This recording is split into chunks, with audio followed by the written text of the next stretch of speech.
أعوذ بالله من الشيطان الرجيم. بسم الله الرحمن الرحيم. ألف لام ميم. ذلك الكتاب لا ريب فيه هدى للمتقين الذين يؤمنون بالغيب ويقيمون الصلاة ومما رزقناهم ينفقون والذين يؤمنون بما أنزل إليك وما أنزل من قبلك وبالآخرة هم يوقنون أولئك على هدى من ربهم وأولئك هم المفلحون. صدق اللہ العظیم. الحمدللہ اللہ تعالیٰ کی رحمت اور عنایت سے ہمارا یہ آج سورہ بقرہ کا پہلا درس ہے. ہماری درس کی ترتیب کے اعتبار سے یہ تیسرا درس ہے ترجمے کو سمجھنے اور سیکھنے کے لیے. یاد رکھیں کہ ترجمہ ایک یہ ترجمہ ہوتا ہے، ترجمہ نہیں ہوتا. یہ لفظ ہے ترجمہ. ترجمہ جو ہے سورہ بقرہ کا آج ہم شروع کر رہے ہیں. کچھ بنیادی باتیں، کچھ بنیادی تعارف میں سورہ بقرہ کا آپ حضرات کے سامنے ذکر کروں گا. اللہ تعالیٰ سے دعا ہے اللہ تعالیٰ ہمیں قرآن کی صحیح فہم اور قرآن سے صحیح تعلق اور قرآن سے صحیح لو لگانے والا اللہ تعالیٰ ہم سب کو بنا دے. بلا تاخیر ہم شروع کر رہے ہیں سورہ بقرہ کو. یاد رکھیں کہ سورہ بقرہ کیا ہے. سورہ بقرہ کی جو تفصیل ہے وہ آپ حضرات کے سامنے یہاں پر اس سلائیڈ کے اندر موجود ہے. سورہ بقرہ کے اندر 16 مضامین ہیں. 16 مضامین کی اپنی اپنی شاخیں ہیں. کچھ مضامین بالکل چھوٹے ہیں اور کچھ مضامین کافی طویل ہیں. جیسے امور مصلحہ، یہ آپ حضرات کے سامنے جو امور مصلحہ ہے، یہ امور مصلحہ اس کے اندر 24 ٹاپک ہیں. ایسے یعنی یہ ایک ٹاپک ہے تمہید. تمہید کے اندر فرق ثلاثہ اس کی بات ہے. فرق ثلاثہ کیا ہوتے ہیں انشاءاللہ میں اس کو ذکر کرتا ہوں. پھر اس کے بعد توحید کا مضمون ہے.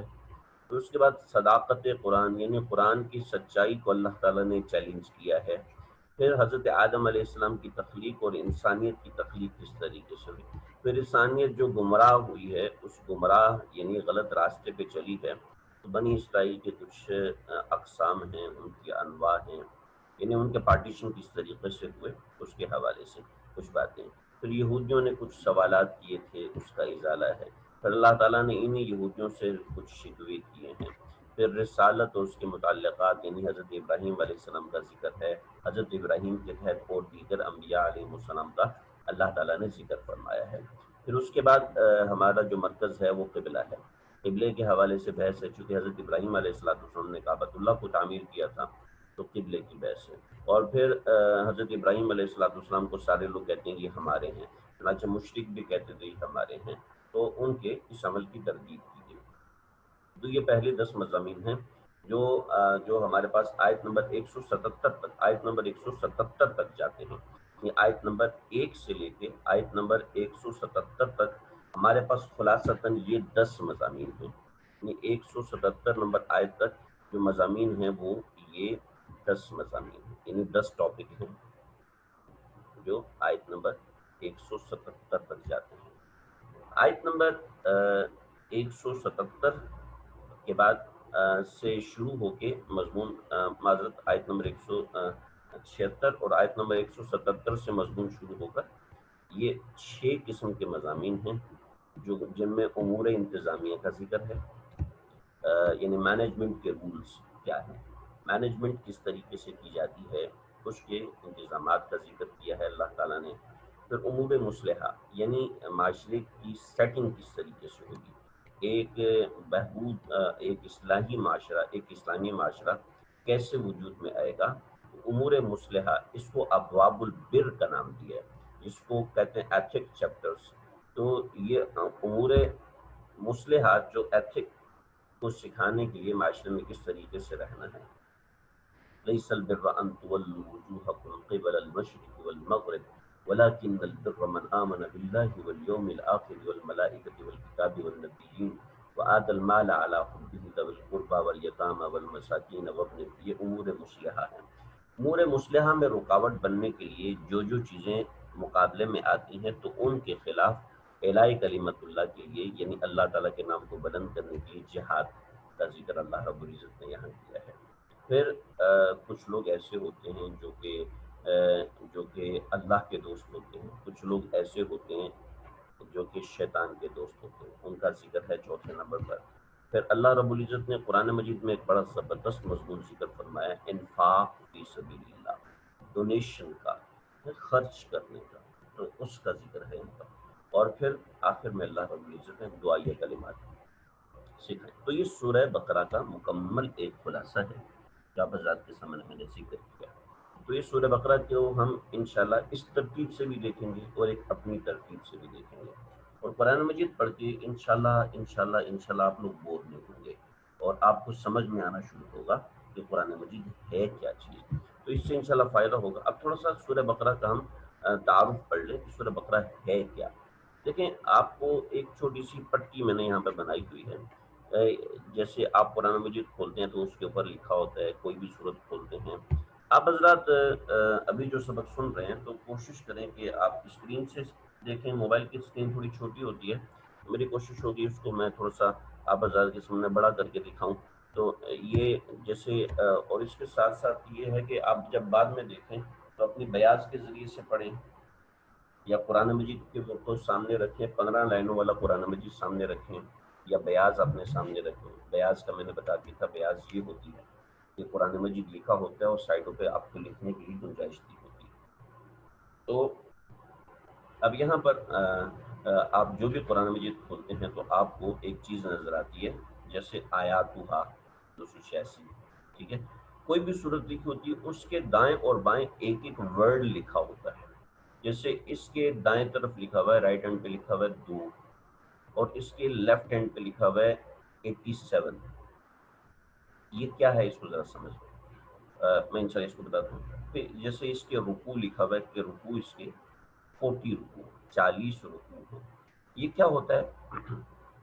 آج اگر ترجمہ ہمارا کم بھی ہوتا ہے میں اس کو کور کروں گا تاکہ بنیادی طور پہ پتہ چل جائے آپ حضرات کو یہ ہوتا کیا ہے۔ آیات 286 ہیں، اس کو میں بتاتا ہوں، ایک طویل بات ہے اس کے اندر، ایک تھوڑی لمبی بات ہے۔ دو کا معنی یہ ہے کہ یہ قرآن مجید کی ترتیب ہے، تلاوت کی ترتیب ہے۔ اور جو 87 الٹے ہاتھ پہ جو لکھا ہوتا ہے یہ ترتیب نزولی ہوتی ہے۔ یہ کیا ہوتا ہے اس کو میں انشاءاللہ آپ کے سامنے ذکر کرتا ہوں۔ ترتیب نزولی، قرآن مجید جب نازل ہوتا تھا نا جی، تو قرآن مجید کے نزول کے اندر کبھی کچھ نازل ہو رہا ہوتا تھا اور کبھی کچھ نازل ہو رہا ہوتا تھا۔ یہاں سے سورہ بقرہ نازل ہوئی، یہاں سے سورہ فاتحہ نازل ہوئی، یہاں سے سورہ مزمل نازل ہوئی، یہاں سے۔ تو یہ ہوتی ہے ترتیب نزولی، یعنی واقعات کے حساب سے قرآن مجید جس طرح نازل ہو رہا ہوتا ہے اس لحاظ سے ایک ترتیب ہوتی ہے، اس ترتیب کو ترتیب نزولی کہتے ہیں۔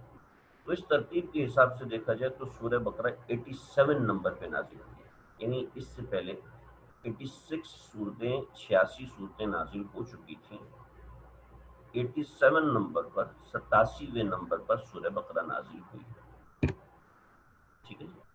لیکن آپ صلی اللہ علیہ وسلم نے کبھی حضرت معاویہ سے فرمایا، وہ قرآن مجید لکھ رہے تھے، کبھی حضرت عمر لکھ رہے تھے، کبھی حضرت علی مرتضیٰ لکھ رہے تھے، کبھی حضرت زید بن ثابت لکھ رہے تھے۔ مختلف لوگ، جو اویلیبل ہوتا تھا وہ لکھتا تھا قرآن مجید کو جب قرآن مجید نازل ہوتا تھا۔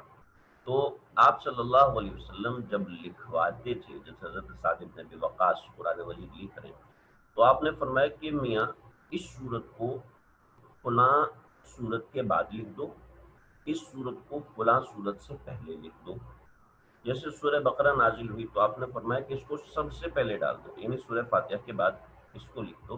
چنانچہ امت نے جب قرآن مجید کو جمع کیا تو دوسرے نمبر پر۔ پھر جب آپ صلی اللہ علیہ وسلم رمضان المبارک میں قرآن مجید سناتے تھے حضرت جبریل امین کو، تو آپ صلی اللہ علیہ وسلم اسی ترتیب سے سناتے تھے، پہلے سورہ فاتحہ، اس کے بعد سورہ بقرہ، اس کے بعد آل عمران، اس کے بعد سورہ نساء۔ تو یہ ترتیب ہوتی تھی آقا صلی اللہ علیہ وسلم کے سنانے کی، تو اس ترتیب کو ترتیب قرآنی کہتے ہیں۔ اب جب قرآن نازل ہوا تو اس وقت نزول کے وقت قرآن مجید جو نازل ہوتا تھا وہ جملوں میں نازل ہوتا تھا، لولا انزل القرآن جملۃ واحدۃ، جملوں میں نازل ہوتا تھا۔ آگے جب لوگوں کی تعداد بڑھتی گئی تو لوگوں کو پتہ نہیں بھی یہ جملہ بھول گئے تو وہ جملہ بھول گئے، یہ جملہ کون سا جملہ بھول گیا جی، تو دیگر حضرات نے، بعد کے متقدمین متاخرین نے قرآن مجید کی آیات کے اوپر نمبر لگا دیے، number 1، number 2، number 3، number 4، number 5، اس طریقے سے آیات پر نمبر لگا دیے۔ اور جہاں ایک بات، جہاں آپ صلی اللہ علیہ وسلم نے سانس روکا تھا، جہاں آپ صلی اللہ علیہ وسلم نے وقفہ کیا تھا، وہاں پر اس کو آیت کا نمبر دے دیا۔ تو اس ترتیب سے یہ آیت 286 ہے۔ اور جہاں ایک مضمون پورا ہو رہا ہوتا تھا، ایک بات پوری ہو رہی ہوتی تھی، اس کو رکوع کا نام دے دیا۔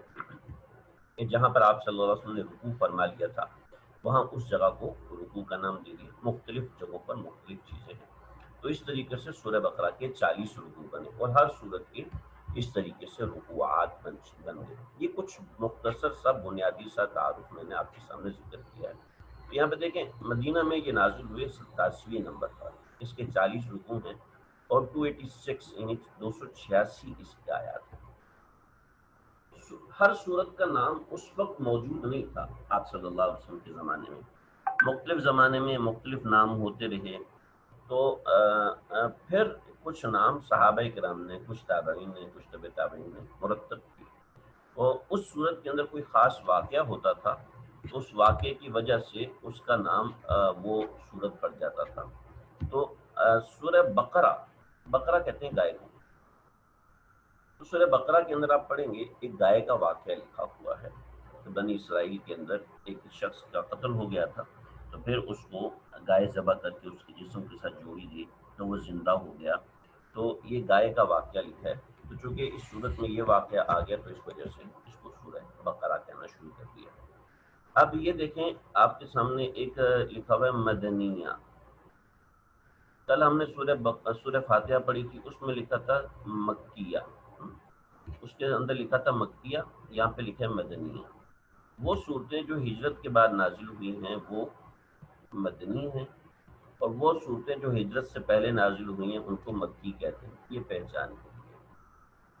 اس صورت کے اندر بہت سے مضامین ہیں جیسے میں نے اوپر ذکر کر دیا، لیکن اس صورت کے اندر خاص طور پہ اللہ رب العزت نے یہودیوں کو بہت زبردست قسم کے جوابات دیے اور کعبۃ اللہ کے حوالے سے بڑے اہم معاملات کا ذکر کیا ہے۔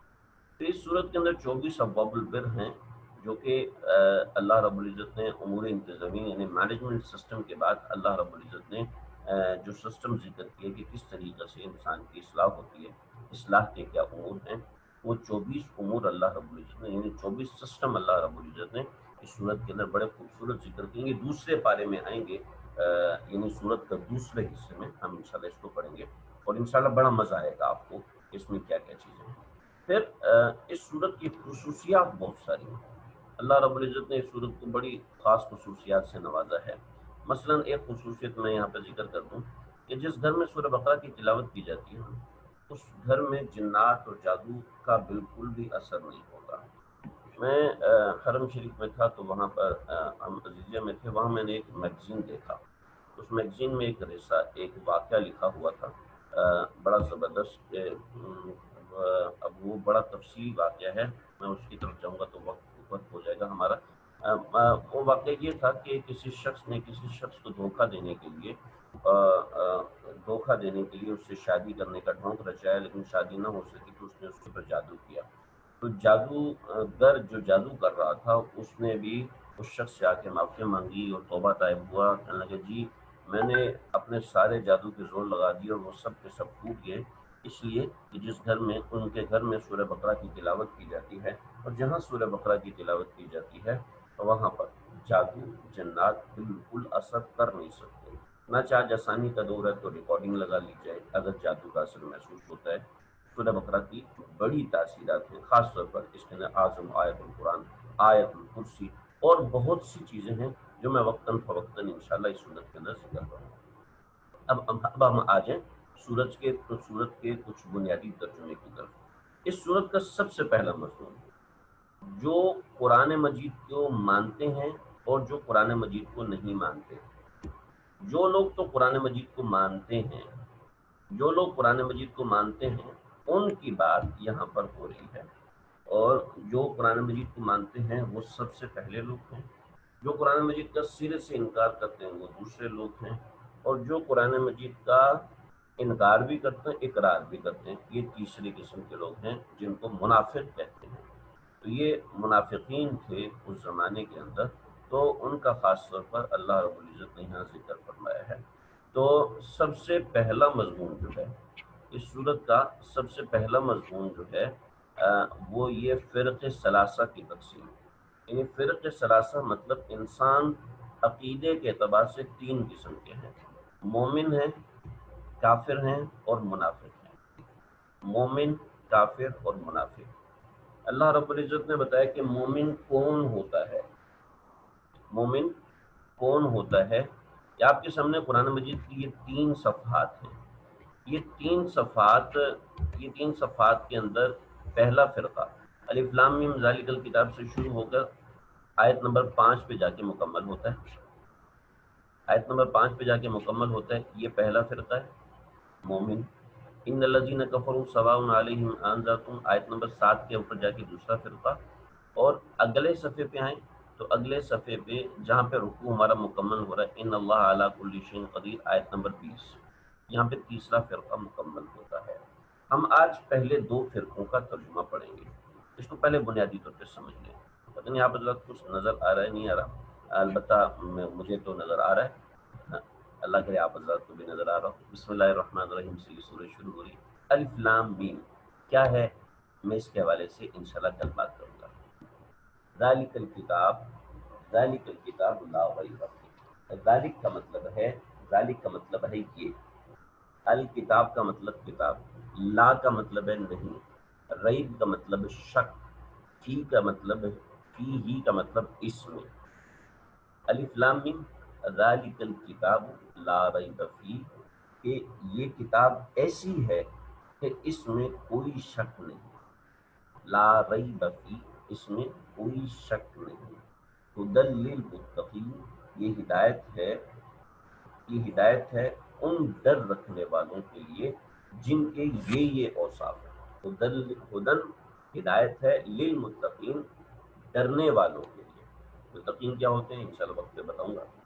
ہدن للمتقین ہدایت ہے ڈرنے والوں کے لیے، وہ کون ہیں، ان کی صفات، پہلی صفت الذین یؤمنون بالغیب جو کہ ایمان لاتے ہیں غیب کے اوپر، الذین جو لوگ یؤمنون ایمان لاتے ہیں بالغیبی غیب کے اوپر، جو لوگ ایمان لاتے ہیں غیب کے اوپر، ویقیمون الصلاۃ ان کی دوسری صفت ہے وہ جو کہ نماز ادا کرتے ہیں، نماز قائم کرتے ہیں۔ نمبر تیسری صفت ومما رزقناہم ينفقون، ومما رزقناہم ينفقون، الذین یؤمنون بالغیب یہ صفت نمبر 1، ویقیمون الصلاۃ صفت نمبر 2، ان کی کوالٹی نمبر 2، ومما رزقناہم ينفقون اور جو ہم نے ان کو رزق دیا، ينفقون اس میں سے خرچ کرتے ہیں، جو ہم نے ان کو رزق دیا، ومما اور جو ہم نے دیا اس میں سے، رزقناہم رزق ان کو، ينفقون وہ اس میں سے خرچ کرتے ہیں۔ یہ مومنین کی تین صفات بیان فرمائیں۔ اب پہلے آپ اس کا ترجمہ سیٹ کر لیں، انشاءاللہ اس کی تفصیل میں ذکر کروں گا۔ اس کے بعد پھر مومنین کی ایک چوتھی صفت والذین یؤمنون بما انزل الیک، والذین اور وہ لوگ یؤمنون جو ایمان رکھتے ہیں، یؤمنون ایمان سے ہے، یؤمنون جو کہ ایمان رکھتے ہیں، بما انزل الیک اس پر، بما اس پر، بما اس پر، انزل الیک جو نازل کی گئی، الیک آپ پر، وما انزل من قبلک اور جو نازل کی گئی من قبلک آپ سے پہلوں پر وبالآخرۃ، یہ چوتھی صفت ہوگی جی، والذین یؤمنون بما انزل الیک وما انزل من قبلک، جو آپ کے اوپر نازل کیا گیا اس پر بھی ایمان لاتے ہیں اور آپ سے پہلی کتابوں پر بھی ایمان لاتے ہیں، وبالآخرۃ هم یوقنون، اور وہ آخرت پر یقین رکھتے ہیں، وہ آخرت پر مکمل یقین رکھتے ہیں، اور آخرت پر مکمل یقین رکھتے ہیں، اور آخرت پر مکمل یقین رکھتے ہیں۔ الف لام میم، اس کا معنی کسی کو پتہ نہیں ہے، میں انشاءاللہ اس کی وضاحت کروں گا۔ ذالک الکتاب لا ریب فیہ، یہ ایسی کتاب ہے کہ جس میں کوئی شک نہیں ہے، ہدن، یہ ہدایت ہے، للمتقین، متقین کے واسطے، یہ ہدایت ہے متقین کے لیے، ڈر رکھنے والوں کے لیے، جن کی یہ 5 صفات ہیں۔ پہلی صفت یہ ہے کہ وہ لوگ جو کہ ایمان لاتے ہیں غیب پر، وہ لوگ جو کہ نماز کو قائم کرتے ہیں، اور وہ لوگ جو کہ ہم نے جو رزق دیا ان کو اس میں سے خرچ کرتے ہیں، وہ لوگ جو کہ آپ پر اور آپ سے پہلی کتابوں پر ایمان لے کے آتے ہیں۔ یہ چوتھی صفت، اور 5ویں صفت یہ وبالآخرۃ هم یوقنون، کہ وہ آخرت پر یقین رکھتے ہیں، وہ آخرت پر یقین رکھتے ہیں۔ ان لوگوں کا انجام اللہ رب العزت نے اگلی آیت میں بتایا، اولئک علی ھدی، اولئک علی ھدی، یہ لوگ ہیں ہدایت پر، من ربہم، تمہارے پروردگار کی طرف سے، ان کے پروردگار کی طرف سے، اولئک علی ھدی من ربہم، یہ ہیں وہ لوگ جو کہ اپنے پروردگار کی طرف سے صحیح راستے پر ہیں، اور وَأُولَئِکَ، اور یہی وہ لوگ ہیں، وَأُولَئِکَ، یہی وہ لوگ ہیں، اولئک کا ترجمہ یہ وہ لوگ ہیں یا یہی وہ لوگ ہیں، وَأُولَئِکَ هُمُ الْمُفْلِحُونَ، یہی وہ لوگ ہیں جو کہ مفلحون، فلاح پانے والے، یعنی کامیابی پانے والے ہیں۔ تو یہ مومنین کی یہ فرق ثلاثہ، یعنی 3 قسم کے لوگوں میں سے پہلے قسم کے لوگوں کا بیان ہو گیا۔ میرے پاس غالباً ہمارا وقت ختم ہو گیا، مکمل ہو گیا یہاں پر۔ مجھے یہاں پر 1-2 باتوں کو بتانا ہے۔ لا ریب، ریب کیا ہوتا ہے؟ اس میں بڑی اہم بات ہے، بقیہ سب تو ایسے معنی ہیں جو تقریباً سب کو آتے ہیں۔ ریب کا معنی کیا ہوتا ہے؟ ریب کا معنی یہ ہوتا ہے کہ ریب کا معنی یہ ہے کہ ہر وہ شک جو کہ انسان کو آتا ہے، اس کے مختلف معنی ہوتے ہیں۔ ایک شک یہ ہوتا ہے جو انسان کو 50-50 ہوتا ہے، اس کو عربی میں بھی شک کہتے ہیں، یعنی تھوڑا سا یقین ہے، تھوڑا سا شک ہے، تھوڑا سا یقین، تھوڑا سا، اس کو عربی میں بھی شک کہتے ہیں۔ ایک وہ شبہ ہوتا ہے جس میں انسان کو ایک طرف یقین ہوتا ہے اور دوسری طرف شک ہوتا ہے، یعنی یقین زیادہ ہوتا ہے اور شک کم ہوتا ہے، اس کو میریا کہتے ہیں۔ اور ایک وہ شک ہوتا ہے کہ جس میں کوئی 1%، ایک سیکنڈ کا انسان کو شک پڑتا ہے، اس شک کو کہتے ہیں ریب۔ مثلا یہ کہ آپ اپنے گھر آ رہے ہیں تو آپ نے اچانک دیکھا یہاں کوئی دیوار گری ہوئی ہے، یار اتنے میں غلط راستے پہ تو نہیں آ گیا، پھر دیکھا نہیں یہ تو ویسی دیوار گری ہوئی ہے، یعنی 1 سیکنڈ کے لیے آپ کو یہ شک ہوا، میں روزانہ آتا ہوں کہیں آج میں غلط تو نہیں آ گیا۔ تو یہ جو 1 سیکنڈ کے لیے شک آیا، اس 1 سیکنڈ کے شک کو کہتے ہیں ریب۔ کیا کہتے ہیں جی؟ 1 سیکنڈ کے شک کو کہتے ہیں ریب۔ تو قرآن مجید میں تو 1 سیکنڈ کا بھی شک نہیں ہے جی۔ ذالک الکتاب لا ریب، یہ ایسی کتاب ہے کہ جس کے اندر کوئی کسی بھی قسم کا شک نہیں ہے۔ تو یہ ایک چھوٹی سی بات تھی اس کے اندر، جو اور بھی بہت سی باتیں ہیں۔ الف لام میم کے اندر بات ہے، ھدی للمتقین میں بات ہے، یؤمنون بالغیب کے اندر بات ہے، مما رزقناہم ینفقون اس کے اندر بات ہے۔ تو فرق ثلاثہ میں سے پہلا فرقہ ہم نے پڑھا ہے۔ یہ آج کا ہمارا درس یہاں تک ہوا، ترجمہ یہاں تک ہوا۔ اس ترجمے کو آپ 2-4 مرتبہ سن لیں، میں ایک دفعہ دہرا دوں۔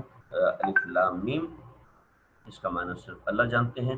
ذالک الکتاب، ذالک الکتاب، یہ وہ کتاب ہے لا ریب فیہ، جس میں کوئی شک نہیں ہے، ھدی للمتقین، اور ہدایت متقین کے واسطے، الذین یؤمنون بالغیب، جو کہ ایمان لاتے ہیں غیب پر، ویقیمون الصلاۃ، اور نماز قائم کرتے ہیں، ومما رزقناہم ینفقون، اور جو ہم نے ان کو دیا اس میں سے خرچہ کرتے ہیں، والذین یؤمنون بما انزل الیک، وہ لوگ جو کہ والذین یؤمنون وہ لوگ جو کہ ایمان لاتے ہیں بما اس پر انزل الیک جو نازل کی گئی آپ پر، وما انزل من قبلک جو آپ سے پہلوں پہ نازل کی گئی، وبالآخرۃ هم یؤمنون اور آخرت پر وہ ایمان رکھتے ہیں، اولئک علی ھدی من ربہم یہی لوگ ہیں جو کہ ہدایت پر ہیں اپنے پروردگار کی طرف سے، اولئک اور یہی لوگ ہیں هم المفلحون جو کہ کامیاب ہیں۔ امید ہے بات سمجھ میں آئی ہوگی، جس کو سمجھ میں نہ آئی ہو تو وہ مجھ سے الگ سے گروپ میں سوال کر سکتے ہیں، لکھ کے سوال کیجیے، میں انشاءاللہ کوشش کروں گا کہ ہر ایک کے سوال کا جواب دے دوں۔ ہاں کسی کو تفصیل چاہیے ہو، تفصیل سمجھنا چاہتا ہو تو وہ بھی مجھے الگ سے گروپ میں میسج کر دیں کہ اس کی تفصیل چاہیے، انشاءاللہ اس کی تفصیل بھی بتا دوں گا۔ کوئی الگ سے سمجھنا چاہ رہے ہیں، یعنی اس چیز کو دوبارہ سے سمجھنا چاہ رہے ہیں، تو بہتر ہے کہ لیکچر کو 2-3 مرتبہ سن لیں، گروپ میں بھیج دیتا ہوں، 2-3 مرتبہ سن لیں، پھر بھی سمجھ میں نہ آئے پھر میں انشاءاللہ حاضر ہوں۔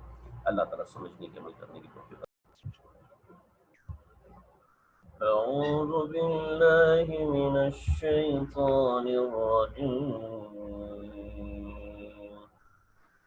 بسم اللہ الرحمن الرحیم، ان الذین کفروا سواء علیہم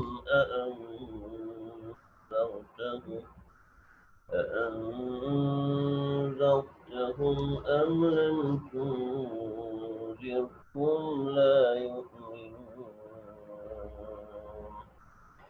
ختم الله على قلوبهم وعلى سمعهم وعلى أبصارهم غشاوة ولهم عذاب عظيم،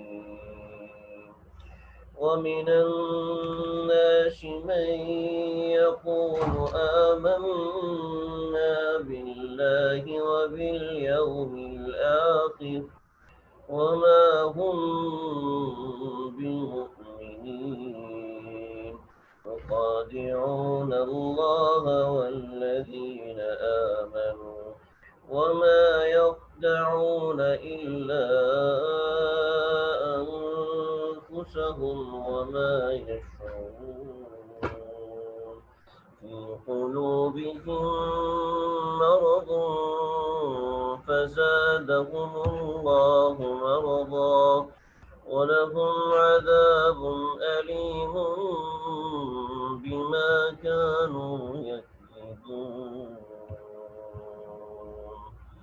صدق اللہ العظیم۔ سورہ بقرہ کی کل ہم نے ابتدا کر لی تھی، آج یہ سورہ بقرہ کا درس نمبر 2 ہے، ویسے ہمارا آج یہ چوتھا درس ہے۔ یہاں سے آج ہم آیت نمبر 6 سے ہمارا درس آج یہ شروع ہوگا اور انشاءاللہ آیت نمبر 20 پر جا کے یہ مکمل ہوگا۔ سورہ بقرہ کا پہلا مضمون یہاں پر جا کے مکمل ہو رہا ہے۔ آج پوری کوشش ہوگی کہ اس مضمون کو مکمل کروں تاکہ آگے کی بات اچھے سے سمجھ میں آئے۔ جو ہمارا پہلا درس ہے، پہلے درس کے اندر ہم نے یہ سمجھا تھا کہ پہلے مضمون میں 3 فرقے تھے، انسانوں کے 3 فرقے تھے عقیدے کے اعتبار سے، ایک فرقہ مومن، ایک فرقہ منافق اور ایک فرقہ کافر۔ ترتیب یہی ہے، مومن کا پہلا نمبر ہے، یعنی عقیدے کے اعتبار سے یہاں مومن کا پہلا نمبر ہے، اور اس کے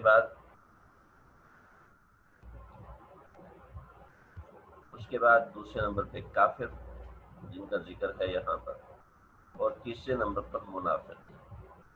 تو ان آیات میں جو ہم نے شروع کی تھی، کل ہم نے مومنین کی بات پڑھ لی تھی، الف لام میم سے لے کے مومنین کی بات پڑھ لی تھی۔ امید ہے آپ حضرات نے اس کو دوہرا لیا ہوگا۔ آج میں انشاءاللہ اس حوالے سے آپ حضرات کو ایک آخر میں کام ذکر کروں گا کہ جو آپ حضرات نے کرنا ہو۔ تو جو میں نے آیات ہائی لائٹ کی ہیں، ان آیات کے اندر صرف مومنین کا ذکر ہے اور اس کی بنیاد کتاب اللہ ہے۔ انہی کتاب اللہ پر کچھ لوگ ایمان رکھتے ہیں اور کچھ لوگ انکار کرتے ہیں، اور کچھ لوگ ایسا کرتے ہیں کہ اپنے آپ کو شو کرتے ہیں کہ ہم ایمان لے آئے ہیں، لیکن اصل میں وہ ایمان نہیں لے کے آئے ہیں۔ ایمان والوں کی نشانیاں میں نے کل ذکر کر دی تھی، بہت سے مضامین اس کے اندر ہیں، بہت سی باتیں اس کے اندر ہیں، جس کو اگر کوئی شخص سننا چاہتا ہے، سمجھنا چاہتا ہے، وہ الگ سے حفظہ کر سکتا ہے۔ ہمارا پورا ارادہ ہے کہ سب سے پہلے اس کو اچھے طریقے سے مکمل کیا جائے۔ تو وہ لوگ جو کہ ایمان لے کے آئے، ان کی اللہ رب العزت نے 5 صفات ذکر کی تھی، اس کی بات ہماری آیت نمبر 5 تک مکمل ہوئی۔ اب آگے کچھ وہ لوگ ہیں جو کہ ایمان نہیں لے کر آتے، ان الذین کفروا سواء علیہم، وہ لوگ جو کہ انکار کر دیتے ہیں، جو لوگ آپ کے اوپر ایمان لانے سے انکار کرتے ہیں۔ تو اب ایمان لانے سے انکار کرنے کے اندر آپ صلی اللہ علیہ وسلم کو بڑا دکھ ہوتا تھا کہ یہ لوگ ایمان نہیں لے کے آتے اور میں ان کو تبلیغ کر رہا ہوں۔ تو آپ صلی اللہ علیہ وسلم کو بتایا کہ ان الذین کفروا، بے شک وہ لوگ جنہوں نے انکار کیا، بے شک وہ لوگ جو کہ کفر کرتے ہیں، بے شک وہ لوگ جنہوں نے کفر اپنا لیا ہے، سواء علیہم اانذرتہم، سوا کہتے ہیں کہ برابر ہونے کو، یعنی سوا کا معنی علیہم کی پروپوزیشن کے ساتھ یہ بن جاتا ہے کہ ان کو کوئی پرواہ ہی نہیں، کہ ان کو اس بات کی کوئی پرواہ نہیں ہے۔ انذرتہم، کہ آپ ان کو تبلیغ کریں، ڈرائیں، ام لم تنذرہم، کہ آپ ان کو نہ ڈرائیں، یعنی ان کو کوئی اثر نہیں ہونے والا۔ سواء علیہم سے ترجمہ یوں ہو رہا ہے، حالانکہ اس کا ترجمہ اس طرح ہے کہ ان کے حق میں دونوں باتیں برابر ہیں۔ ان الذین کفروا، ان جن لوگوں نے کفر کر دیا ہے، کفر کتنا بڑا گناہ ہے، اللہ کا شکر ہے اللہ نے ہمیں دولت ایمان سے نوازا ہے۔ اگر اللہ ہمیں دولت ایمان سے نہ نوازتے ہمیں پھر ہماری بدقسمتی ہوتی، ہمیں سمجھ ہی نہ آتی کہ کفر کتنی عظیم نحوست ہے۔ ان الذین کفروا، اللہ کا شکر ادا کریں کہ اللہ رب العزت نے ہمیں دولت ایمان سے نوازا۔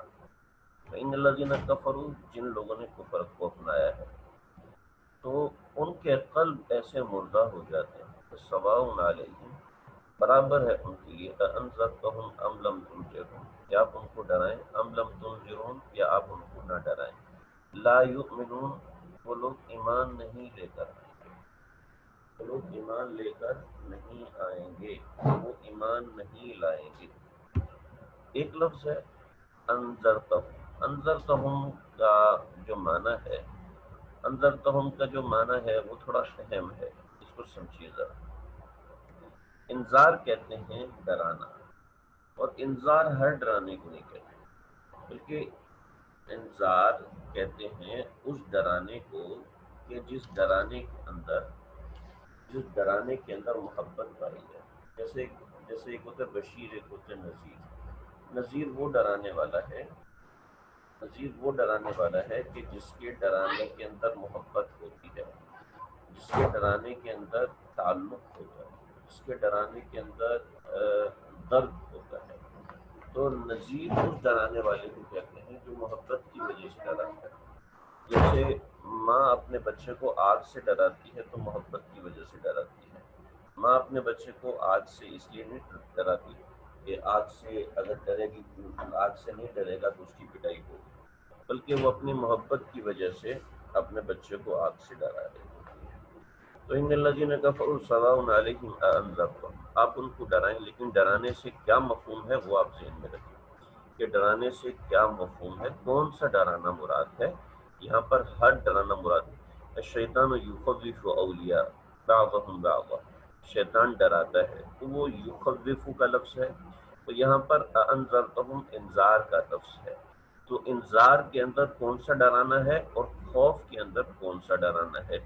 ایک تو ہے کام نہیں کر کے لائے تو تمہاری پٹائی کروں گا، ایک یہ کہ اس کو ڈنڈے سے ڈرانا ہے، اور ایک یہ ہے کہ دیکھو اگر تم نے کھانا نہیں کھایا نا تو تمہاری خیر نہیں۔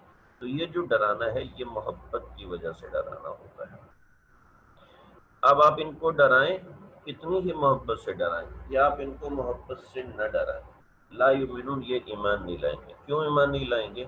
اس لیے کہ کفر میں نوسط ایسی ہے، کفر میں نوسط ایسی ہے کہ کفر کی وجہ سے انسان کا دل سیاہ ہو جاتا ہے.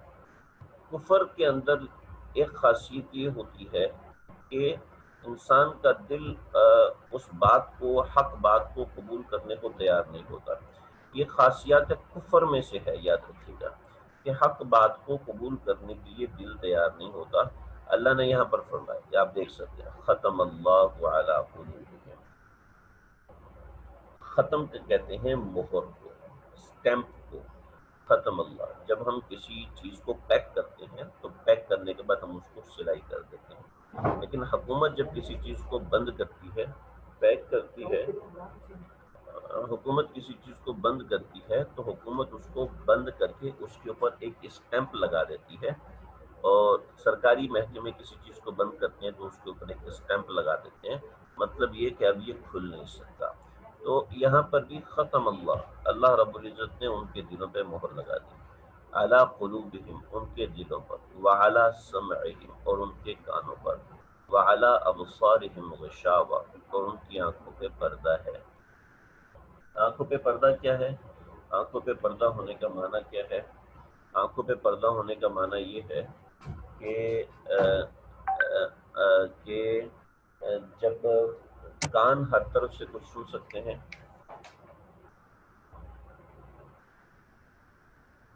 یہ نہیں چلتا مسجد میں چارجر رکھا ہوا ہے، چارجر منگوا دیں کانیال سے، جلدی سے منگوا دیں اس کو چارجر تھوڑا. ختم اللہ علی قلوبہم. دل جو ہے وہ ہر طرح کی بات، دائیں بائیں آگے پیچھے ہر طرح کی بات محسوس کر لیتا ہے. سماعت ہر طرح کی بات آگے پیچھے دائیں بائیں سے سن لیتا ہے. یہ سماعت کے لیے یہ نہیں ہے کہ آپ آگے سے بولیں تو آپ کو آواز آئے گی، پیچھے سے بھی بولیں تو بھی آ جائے گی، اوپر سے بولیں نیچے سے بولیں تب بھی آواز آ جاتی ہے. لیکن دیکھنے میں آپ کے سامنے جس طرف آپ کی آنکھیں ہوتی ہیں اسی طرف آپ کو دکھائی دیتا ہے. تو اس لیے وعلیٰ ابصارہم غشاوہ، آنکھوں کے اوپر بھی اللہ نے پردہ ڈالا. ختم اللہ علی قلوبہم وعلی سمعہم، اللہ نے مہر لگائی. قلوبہم وسمعہم کہنا چاہیے تھا، لیکن دل پر مہر اور طرح کی ہوتی ہے، کانوں پر مہر اور طرح کی ہوتی ہے. دل پر مہر ایسی ہوتی ہے کہ وہ کسی بات کو قبول ہی نہیں کرتا. کانوں پہ مہر ایسی ہوتی ہے کہ وہ سن لیتے ہیں، کہتے ہیں ٹھیک ہے آنے دو، بولنے دو، مولوی کو بولنے دو، جو بولتا ہے ٹھیک ہے دیکھ لیں گے، ہم نے کون سا ماننی ہے، ہم نے کون سا دیکھنا ہے. تو دل جو ہے وہ بات کو اور طریقے سے رسپونڈ کرتا ہے، کان بات کو کسی اور طریقے سے رسپونڈ کرتا ہے. اس لیے اعلیٰ کا لفظ دونوں کے لیے الگ الگ استعمال کیا. یہ جو آپ کو اعلیٰ نظر آ رہا ہے یہ اصولاً نہیں ہونا چاہیے تھا، لیکن یہاں پر آئے تو اس کی وجہ یہ وعلیٰ ابصارہم، آنکھوں پہ جو مہر ہے وہ پردے کی شکل میں ہے. اور وَلَهُمْ عَذَابٌ عَظِيمٌ، اور ان کے لیے دردناک عذاب ہے. تو دیکھیں یہاں پر یہ دوسری قسم، یعنی دوسری قسم کا فرقہ، ٹھیک سے نہیں پڑھائیں گے، خراب ہے، قاری صاحب دو کھاتے ہیں. وَلَهُمْ عَذَابٌ عَظِيمٌ، اور ان کے لیے دردناک عذاب ہے. تو دردناک عذاب یہ کفار کے لیے، یہ دوسرے فرقے کا بیان مکمل ہو گیا. تو سمجھ لیں، دیکھ لیں قرآن مجید ہمیں کیا کہتا ہے. میں نے جو ذکر کیا تھا ہم اپنے اندر نوٹ کریں، اپنے اندر ہم نوٹ کریں کہ کہیں ہمارے اندر حق بات کو قبول کرنے کی صلاحیت ختم تو نہیں ہوگی. دین کی بات سننے سے اگر فکر پیدا ہو رہی ہے، رونا آ رہا ہے، پریشانی ہو رہی ہے، تو اس کا معنی یہ ہے کہ اپنے اندر سلامتی طبع موجود ہے. اور اگر یہ سب نہیں ہو رہا تو اس کا معنی یہ ہے کہ اپنے اندر کفر کی اقسام داخل ہو رہی ہے، اپنے اندر کفریات میں سے کوئی چیز داخل ہو رہی ہے. تو اس چیز سے اپنے آپ کو بچانا ہے. جب حق بات انسان قبول نہ کرے، حق بات انسان قبول نہ کرے تو پھر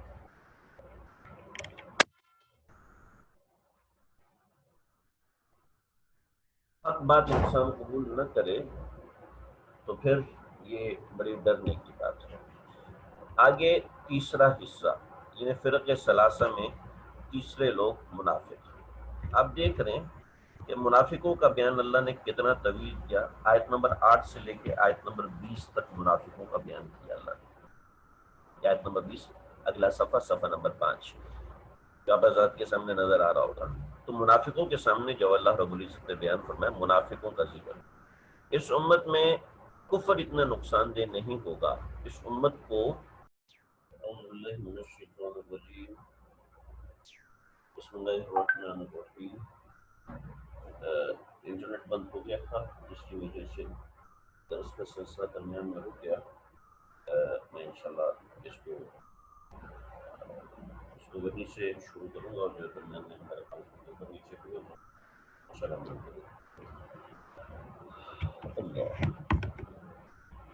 اعوذ باللہ من الشیطان الرجیم، بسم اللہ الرحمن الرحیم۔ ومن الناس من یقول آمنا باللہ وبالیوم الآخر وما هم بمؤمنین۔ لوگوں میں سے وہ لوگ جو کہ ومن الناس من یقول آمنا باللہ، لوگوں میں سے کچھ ایسے بھی ہیں جو یہ کہتے ہیں کہ ہم ایمان لائے ہیں اللہ کے اوپر، بالیوم الآخر، اور ہم آخرت کے دن پر ایمان لے کر آئے ہیں۔ وما هم بمؤمنین، تو وہ لوگ، حالانکہ یہ لوگ مومن نہیں ہیں۔ یہ ہو گیا منافقوں کا بیان۔ تو میں ذکر کر رہا تھا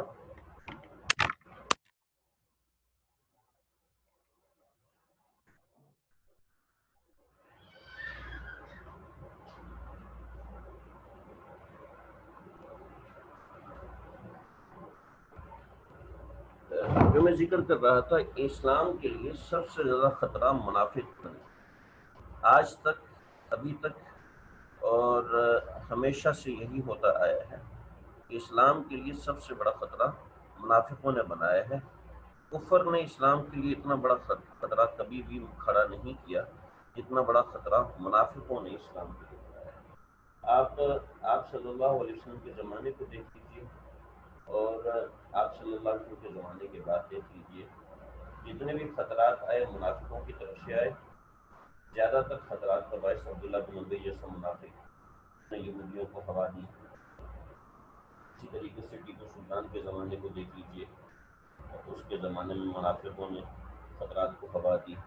اسی طریقے سے نواب سراج الدولہ ہیں، اور اس طریقے سے لوگ جنہوں نے ہمیشہ کفر کو ہوا دی۔ جو بر صغیر پاک و ہند میں اسلام کا مسئلہ ہوا، حالات خراب ہوئے، وہ سارے معاملات جو ہے وہ منافقوں کی وجہ سے خراب ہوئے، اور منافقوں کی وجہ سے معاملات بہت زیادہ بگڑے۔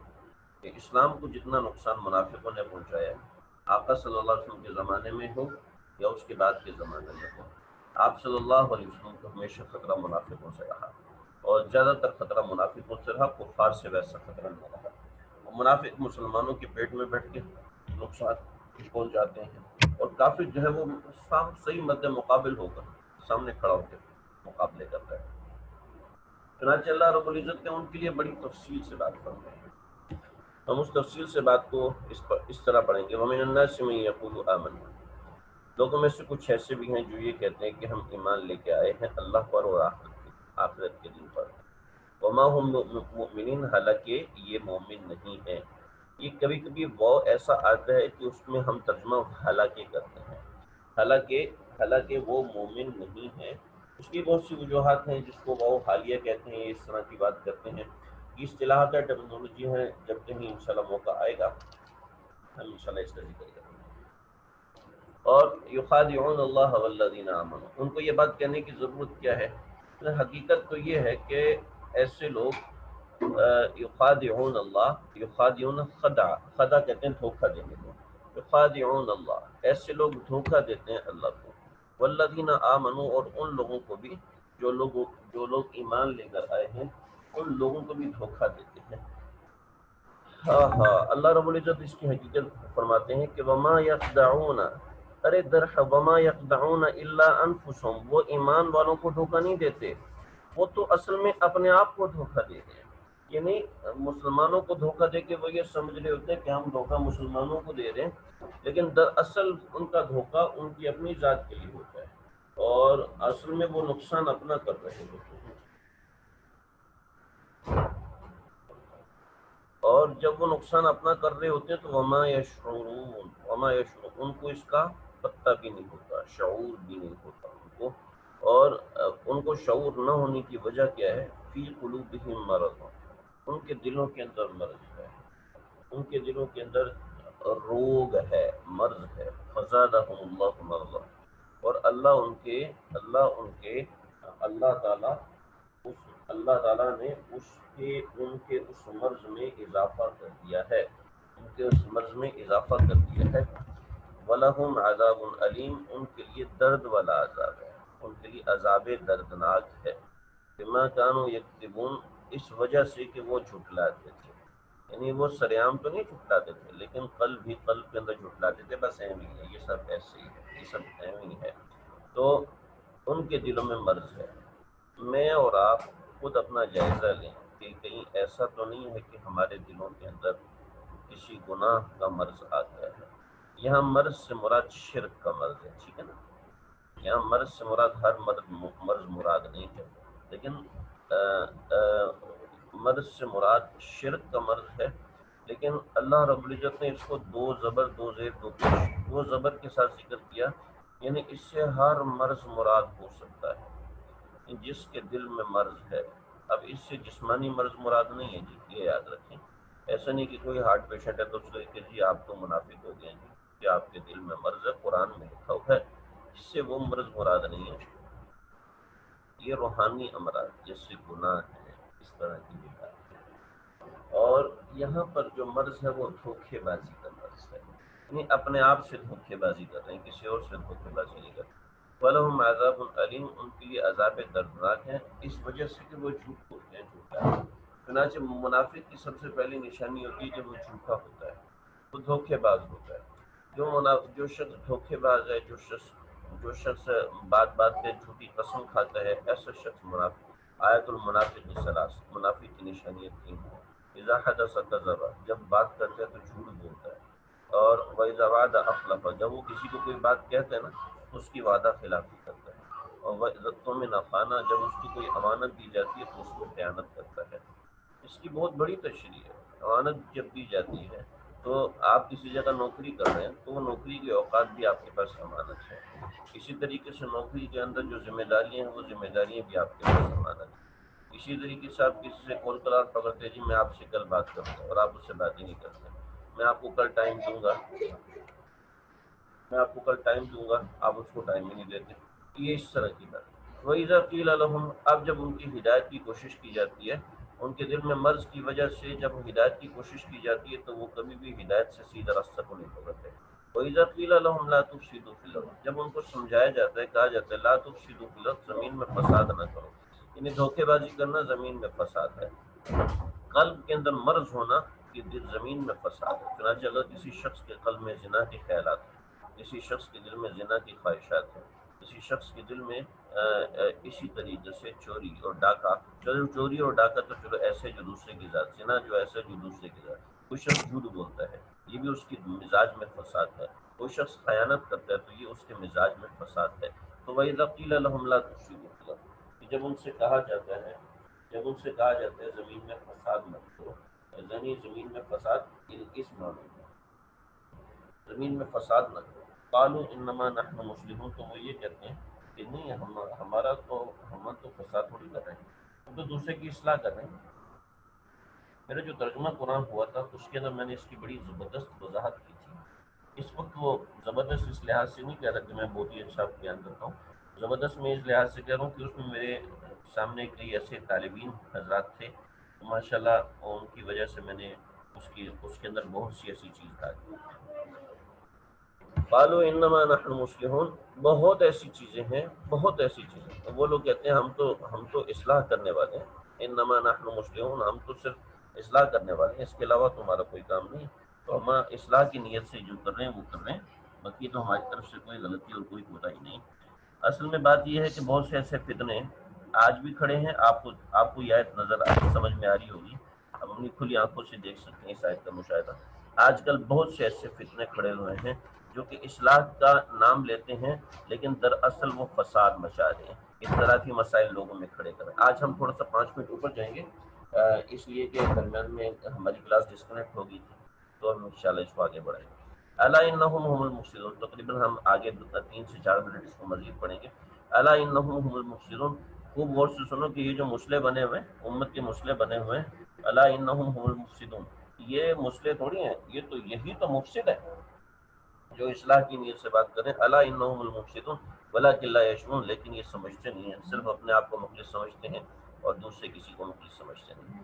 آج ہم نے یہاں تک جانا تھا، لیکن آج میرے دائیں بائیں بچے بھی ہیں اور آیت نمبر 30 تک ہم نے جانا تھا، لیکن انشاءاللہ ہم اس کو پیر کے دن پڑھیں گے۔ آپ حضرات تھوڑا سا سمجھ لیجیے، 3 دن ہوں گی، 3 دن کے اندر آپ حضرات کو میری طرف سے 2-3 سوالات ہیں۔ ان 2-3 سوالات کا جواب آپ حضرات نے اپنے ذہن سے دینا ہے، اور وہ آپ کو چھوٹی سی بات میں اس درس کے سے پچھلے درس کے بارے میں کر دیں۔ ایمان جو ہے، ایمان کی بنیاد اور عمل کی ترقی کی بنیاد کیا ہے؟ ایمان کی بنیاد اور عمل کی ترقی کی بنیاد کیا ہے؟ یہ آپ حضرات نے یہ 12 آیتیں پڑھی ہیں اور پیچھے سورہ فاتحہ کی 7 آیات پڑھی ہیں، کہیں اور سے تلاش کرنے کی ضرورت نہیں ہے، صرف ان آیات کے اندر آپ کو کیا سمجھ میں آیا؟ ایمان کی بنیاد اور عمل کی ترقی کی بنیاد آپ کو کیا نظر آئی؟ اور ایمان میں رکاوٹ اور عمل کی ترقی میں رکاوٹ آپ کو کیا سمجھ میں آیا؟ مجھے آپ 2 سے 3 دن کے اندر صرف 5 سطروں میں، صرف 4-5 سطروں میں، چلیں کسی کو زیادہ سمجھ میں آیا تو 10 سطروں میں مجھے اس کا جواب آپ دیں، جو ان آیات سے آپ کو سمجھ میں آیا ہے۔ ان آیات سے آپ کو یہ چیز سمجھ میں نہیں آ رہی تو کوئی بات نہیں، صاف صاف کہہ دیں کہ سمجھ میں نہیں آ رہی، لیکن ایسے صاف نہیں کہنا کہ غور ہی نہیں کیا۔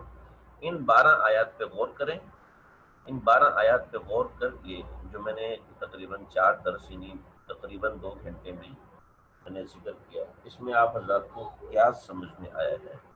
کہ جو میرا یہ ایک سوال جس کے 2 پوچھے کہ ایمان کی بنیاد کیا محسوس ہوئی اور عمل کی ترقی کے لیے کیا ضرورت ہے، ایسے ہی ایمان کی بنیاد کے خلاف کیا چیز ہے اور ترقی میں رکاوٹ کیا چیز ہے۔ یہ آپ کے ذمہ ایک سوال ہے، اس سوال کو آپ لوگوں نے حل کرنا ہے۔ مختصر سے مختصر اردو میں لکھ کے مجھے بھیجیں، پہلے سے مجھے الگ سے بھیجیں، اردو میں بھیجیں، تو انشاءاللہ میں پھر آپ حضرات کو ان آیات سے کیا سمجھ میں آیا پیر کے دن انشاءاللہ اس کا جواب دوں گا۔ پیر کے دن انشاءاللہ ہمارا درس وہی 7:30 بجے یا پھر جو ٹائم انشاءاللہ میں گروپ میں بھیج دوں گا۔ اللہ مجھے آپ کو، اللہ ہم سب کو سمجھنے کے عمل کرنے کی توفیق عطا فرمائے۔ صلی اللہ تعالی علی سیدنا محمد وآلہ وصحبہ اجمعین برحمتہ اللہ۔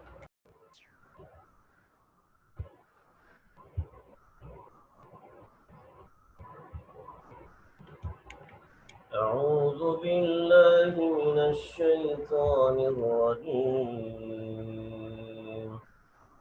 بسم الله الرحمن الرحيم، ومن الناس من يقول آمنا بالله وباليوم الآخر وما هم بمؤمنين، يخادعون الله والذين آمنوا وما يخدعون إلا أنفسهم وما يشعرون، في قلوبهم مرض فزادهم الله مرضا ولهم عذاب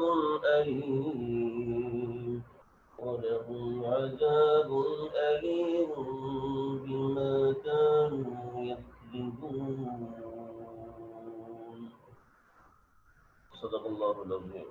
سورہ بقرہ کا آج ہمارا یہ تیسرا درس شروع ہو رہا ہے۔ اللہ سے دعا ہے اللہ تعالیٰ اسے پائے تکمیل تک پہنچائے۔ آج مجھے کچھ تاخیر ہو گئی، پھر کچھ دوست ملنے کے لیے تشریف لائے تھے، تو ان حضرات کے ساتھ ملاقات ایسی لمبی ہوگی کہ میں وقت پہ اس کام کو شروع کر نہ سکا۔ ہمارا جو درس اور جو ترجمہ قرآن شروع ہوا تھا وہ منافقین کا جو گروہ ہے اس کے حوالے سے ہم بات شروع کرتے ہیں۔ قرآن مجید کا صفحہ آپ حضرات کی سامنے ہے، اور منافقین کا جو ذکر ہوا تھا وَمِنَ النَّاسِ مَن يَقُولُ آمَنَّا، تو وہاں سے منافقین کا ذکر ہم نے کیا تھا کہ یہ تیسرا گروہ ہے، اس تیسرے گروہ کا ذکر ہم شروع کر چکے ہیں۔ میں نے آپ حضرات کے ساتھ ایک سوال کیا تھا، اور سوال یہ تھا کہ آپ نے قرآن سے کیا سمجھا، اور ماشاءاللہ کئی لوگوں نے جواب دیا اور بہت ہی اچھا جواب دیا، اور ہر ایک نے اپنے فہم اور دانش کے مطابق بہت ہی اچھا جواب دیا۔ جو مجھے بھی اس میں کئی ایک سوالات کے جوابات بہت ہی اچھے لگے، اور ماشاءاللہ اس کا مطلب یہ تھا، اس سوال کا مقصد بہت سارے مقاصد تھے، لیکن بنیادی طور پہ جو مقصد تھا وہ یہ تھا کہ پتہ چل جائے کہ آپ حضرات نے سمجھنے کی کتنی کوشش کی۔ میرا سوال تھا، اس کا جواب بھی ماشاءاللہ بہت سے لوگوں نے دیا، اور میں انشاءاللہ گروپ میں ان سوالات کے جوابات کو فارورڈ کروں گا، جن سے مجھے الحمدللہ بڑی خوشی ہوئی، جو آپ حضرات نے بڑی محنت اور توجہ سے اس کو سنا ہے۔ جو میں نے سوال کیا تھا اس کا جواب واقعتاً ان آیات کے اندر جو آپ حضرات نے الذین یؤمنون بالغیب یقیمون الصلاۃ ومما رزقناہم ينفقون والذین یؤمنون بما انزل الیک وما انزل من قبلک، اس سے ایمان میں مدد ملتی ہے اور اس سے ایمان کو تقویت ملتی ہے۔ اسی طریقے سے صراط الذین انعمت علیہم غیر المغضوب علیہم سے آپ حضرات نے سمجھا کہ یہ ایمان کو مضبوط رکھنے کے لیے یہ چیز ضروری ہے، اور ایمان کو نقصان پہنچانے کے لیے ان حضرات سے دور ہونا یہ ایمان کو نقصان پہنچا دیتا ہے۔ ماشاءاللہ بہت ہی اچھا سمجھ میں آیا، اللہ سے دعا ہے اس طریقے سے ہمیں بھی سمجھ عطا فرمائے۔ لیکن جو میں بنیادی طور پہ سمجھانا چاہتا تھا وہ ان آیات سے متعلق تو ہے، لیکن دراصل یہ نہیں ہے، بلکہ اس میں بات جو ہے وہ یہ ہے کہ ایمان کی علامات یہ چیزیں ہیں، صراط الذین انعمت علیہم یہ ایمان کی علامات میں سے، الذین یؤمنون بالغیب یہ ایمان کی علامات میں سے، یعنی ایمان کے سائن ہے۔ الذین یقیمون الصلاۃ نماز قائم کرنا یہ ایمان کی ایک علامت ہے۔ مما رزقناہم ینفقون یہ ایک ایمان کی علامت ہے۔ والذین یؤمنون بما انزل الیک وما انزل من قبل یہ ایمان کی ایک علامت ہے، یعنی ایمان کا حصہ ہے۔ اصل ایمان یہ نہیں ہے جی، یاد رکھیے گا۔ میرا مقصود یہ تھا، اس میں مقصد میرا یہ تھا کہ آپ حضرات کو سمجھ میں آئے کہ کفر کس طریقے سے ہمیں گمراہ کرتا ہے۔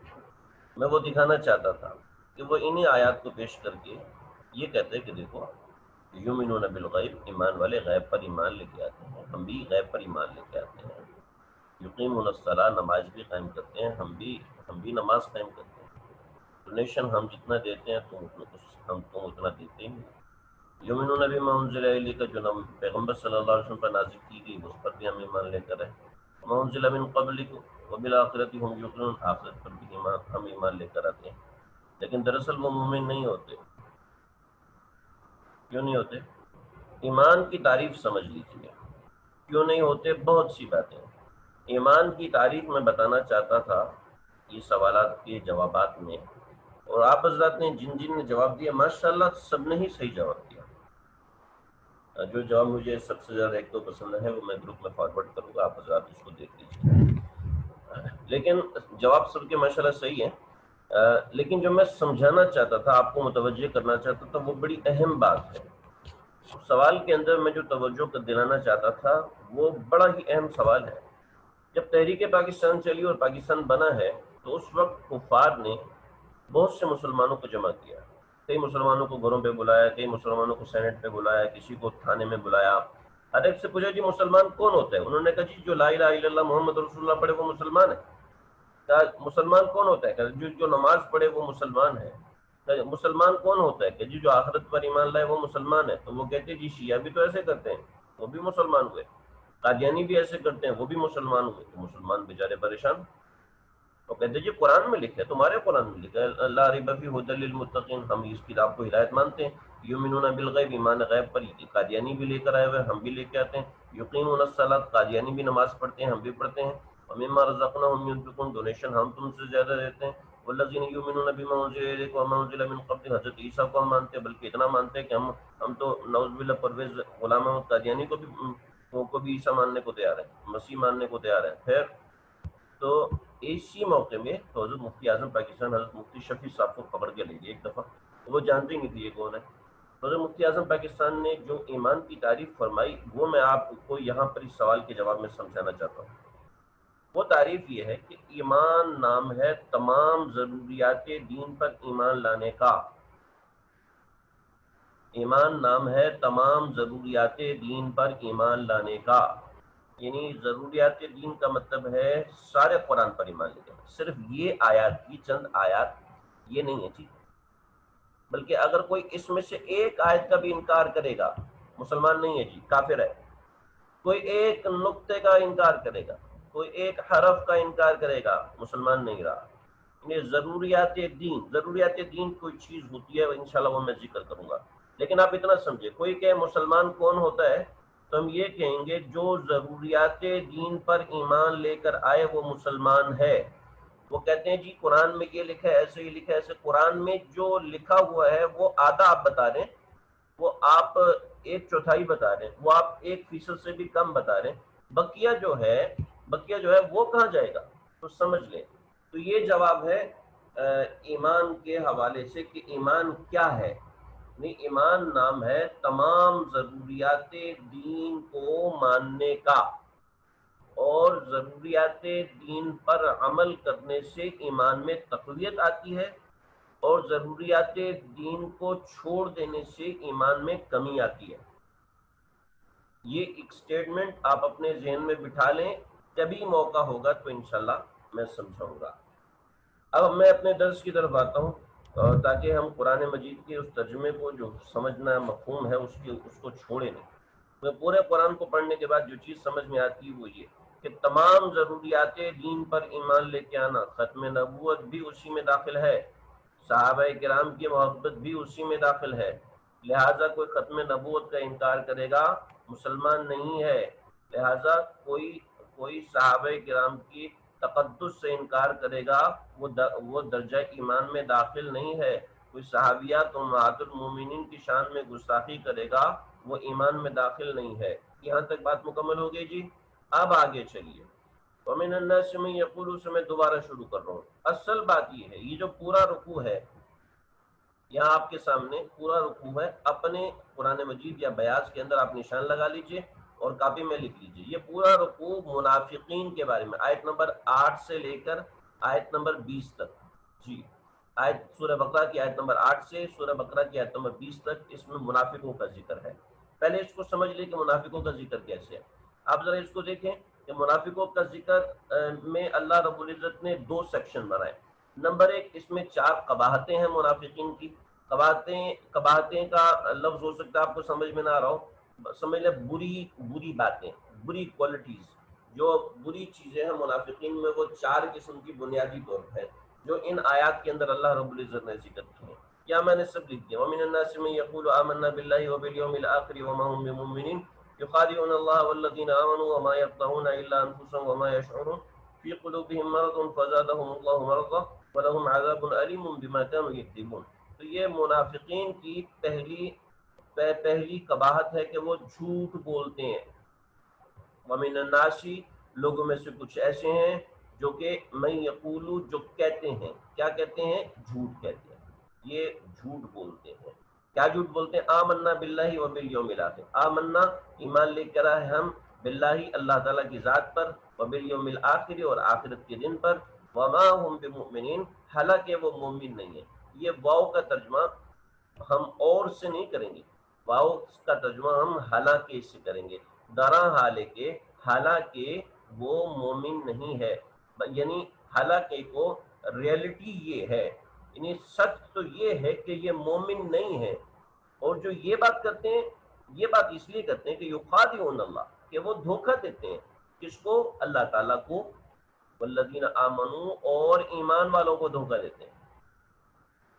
وہ دھوکہ دیتے ہیں اللہ کو اور ایمان والوں کو دھوکہ دیتے ہیں. اللہ فرماتے ہیں نہیں، وہ اصل میں ان دونوں کو دھوکہ نہیں دیتے. وما یخدعون الا انفسهم اور وہ دھوکہ نہیں دیتے مگر اپنے آپ کو دھوکہ دیتے ہیں، وما یشعرون، لیکن ان کو پتہ نہیں ہے، وہ یہی سمجھ رہے ہیں کہ انہوں نے ان کو شعور نہیں ہے، وہ یہ سمجھ رہے ہیں کہ وہ تو اللہ تعالیٰ کو دھوکہ دے رہے ہیں، ارے کوئی بھی اللہ کو بھی کوئی دھوکہ دے سکتا ہے، اور وما والذین آمنوا، اور ایمان والوں کو تو دھوکہ دے رہے ہیں، لیکن در حقیقت وہ خود کو دھوکہ دے رہے ہیں۔ اور دھوکہ دینے کی وجہ کیا ہے؟ دھوکہ دینے کی وجہ یہ ہے کہ فی قلوبہم مرض، ان کے دل کے اندر بیماری ہے، فزادہم اللہ مرضا، جس شخص کو اپنی بیماری کا احساس نہیں ہوتا، جس شخص کو اپنی بیماری کے اوپر پریشانی نہیں ہوتی، جس شخص کو اپنی بیماری کے اوپر کی فکر نہیں ہوتی، تو اللہ تعالیٰ اس کی بیماری کو بڑھا دیتے ہیں۔ یہ ایک اللہ کا قانون ہے، اس میں بے شمار چیزیں آتی ہیں۔ فزادہم اللہ مرضا، اللہ مرض کو بڑھا دیتے ہیں جو اپنے مرض کی اصلاح کی فکر نہیں کرتا۔ وَلَهُمْ عَذَابٌ عَلِيمٌ، اب اس مرض کا نقصان کیا ہے؟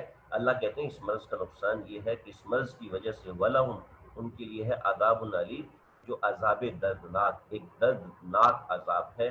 جس چیز کو اللہ دردناک فرمائے وہ کتنا خطرناک ہوگا۔ الیاذ باللہ، میرے سجی فرمایا کرتے تھے جب ایسی آیات آئیں جس میں عذاب علیم کا ذکر آئے تو اس وقت اس کے ساتھ فوراً یہ کرو کہ اللہ جی مجھے معاف کرنا، اللہ جی مجھے میری حفاظت کرنا۔ تو بما کانوا یکذبون، ان کو عذاب علیم اس لیے آتا ہے کہ وہ جھوٹ بولتے ہیں، وہ جھوٹ بولتے ہیں۔ اور یاد رکھیے گا جھوٹ اسی کو کہتے ہیں جو دانستہ بولا جائے، جو جان بوجھ کو دونوں کو دھوکے دینے کے، دوسروں کو دھوکہ دینے کے بہانے سے دوسروں کو دھوکہ دینے کے لیے جھوٹ بولا جائے، ایسا جھوٹ دھوکہ ہوتا ہے۔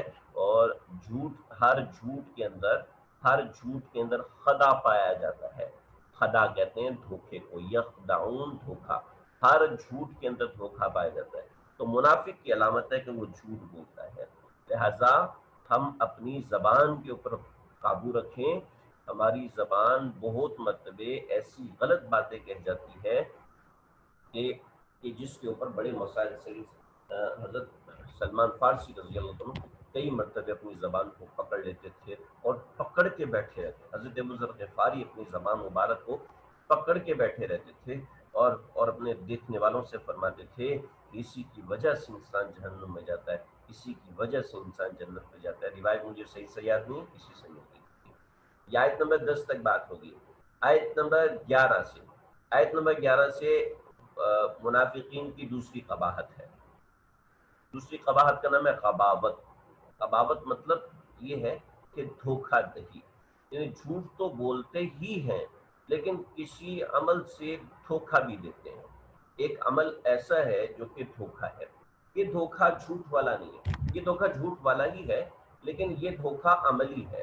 جیسے بطور مثال میں ڈاکٹر ہوں، آپ مجھے بتاؤ میں آپ کا علاج کروں گا، اور میں نے سفید کوٹ بھی پہنا ہوا ہے، اسٹیتھوسکوپ بھی لگایا ہوا ہے، تو آپ میرے اس حلیے سے دھوکہ کھا جائیں، آپ میرے اس عمل سے دھوکہ کھا جائیں، تو یہ جو عمل ہے یہ عمل دھوکہ دہی ہے، یہ دھوکے کا عمل منافق کرتے ہیں۔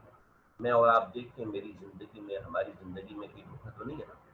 وَإِذَا قِيلَ لَهُمْ، جب ان سے کہا جاتا ہے، لَا تُفْسِدُوا فِي الْأَرْضِ، زمین میں فساد نہ کرو، جب ان سے کہا جاتا ہے وَإِذَا قِيلَ لَهُمْ، جب ان سے کہا جاتا ہے لَا تُفْسِدُوا، زمین میں فساد، بھی منافق کیا فساد کر رہے تھے زمین کے اندر؟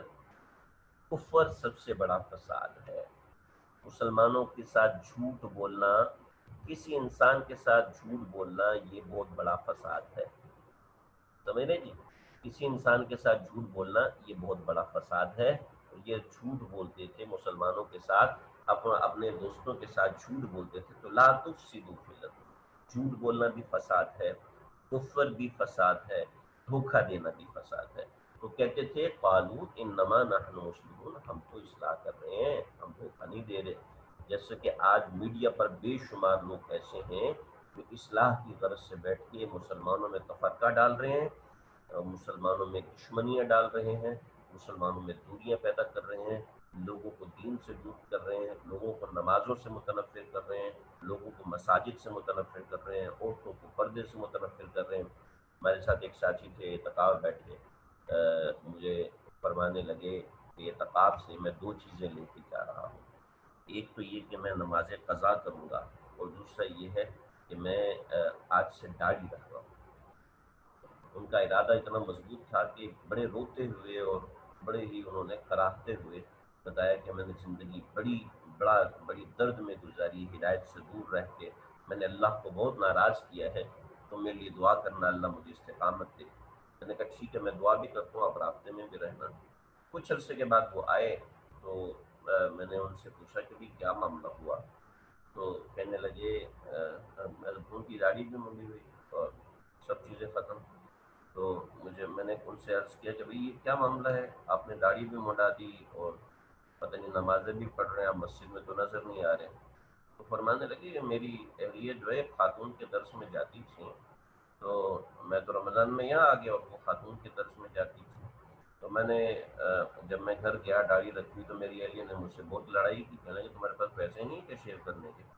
میں نے کہا کیا ہوا، کہنے لگی کہ داڑھی رکھنا کوئی فرض واجب تو نہیں، کوئی سنت موقع بھی نہیں ہے، بس یہ تو ایسے ہی اللہ کے نبی کے زمانے میں لوگ داڑھی رکھتے تھے تو آپ نے بھی داڑھی رکھ لی، نعوذ باللہ آپ آج زندہ ہوتے تو آج آپ بھی جیسے ہم لوگ اپ ٹو ڈیٹ رہتے ہیں ایسے نعوذ باللہ من ذالک، ایسی الٹی بات انہوں نے کہی۔ میں نے سر پکڑ لیا کہ اب اس کو کون سمجھائے، کیونکہ قرآن کے نام پر لوگوں کو کفریہ تہذیب سکھائی جا رہی ہے۔ اور وہ کہنے لگے جی وہ تو کہتی قضا نمازیں بھی نہیں ہوتی، اور کسی قضا نماز کا حدیث میں حکم آیا ہی نہیں، جب آیا ہی نہیں ہے تو پھر میں نے ان سے عرض کیا کہ اللہ کے نبی نے فرمایا کہ اگر تم بھول جاؤ تو فَلْيُؤَدِّ إِذَا نَسِيَهَا، جب تم بھول جاؤ اسی وقت تم ادا کر لیا کرو۔ میں نے کہا ایک چیز بھول کر آپ نے چھوڑ دی تو حکم ہے کہ فوراً ادا کرو، اور ایک چیز آپ نے جان بوجھ کے چھوڑی ہے تو اس کو ادا کرنا ہی نہیں، یعنی غلطی سے تو ٹکر لگ گئی تو جرمانہ ہے، لیکن جان بوجھ کے ٹکر ماری تو کوئی جرمانہ نہیں۔ عجیب بات ہے، یعنی بالکل عجیب بات۔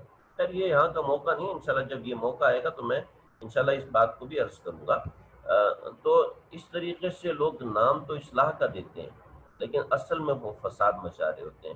جیسے کوئی شخص کلینک کھول کے بیٹھ جائے تو فوج حکومت اس کو گرفتار کرے گی، کیونکہ آپ ڈاکٹر نہیں ہیں، آپ کے پاس لائسنس نہیں ہے، آپ لوگوں کا علاج نہیں پتا نا، میں تو ڈاکٹر ہی کر رہا ہوں، لیکن مسئلہ یہ کہ قرآن مجید ہر کوئی کھول کے بیٹھا ہوا ہے، ہر کوئی سمجھا رہا ہے، سکھا رہا ہے، اور خود وہ قرآن کا عالم نہیں ہے، تو کیا وہ ایسی عقیدت تباہ کرے گا جیسے اس خاتون نے کئی خواتین کو گھر سے بے پردہ کیا، مجھے تو پتہ ہی نہیں تھا، بس پردہ تو اس چیز کا ہوتا ہے، نعوذ باللہ۔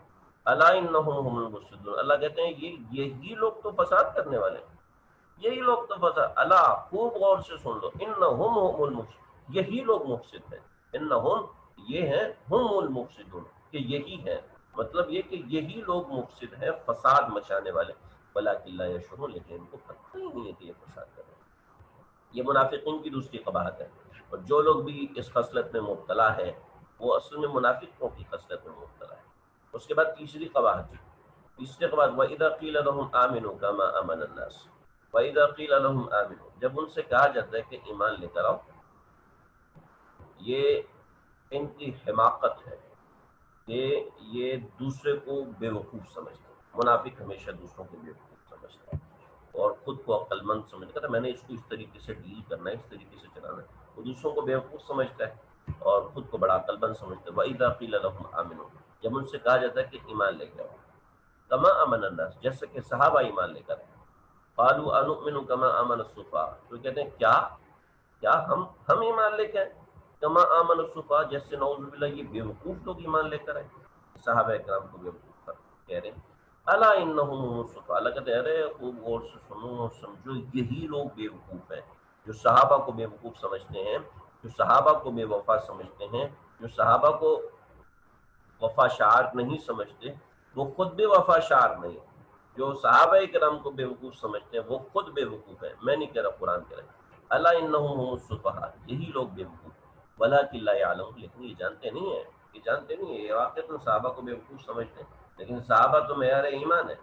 یہ یہاں پر آپ حضرات دیکھیں کہ اللہ رب العزت نے جو بات فرمائی ہے کہ کما آمن الناس، اس سے لوگ مراد، لوگ سے کون لوگ مراد ہے؟ صحابہ کرام مراد ہے۔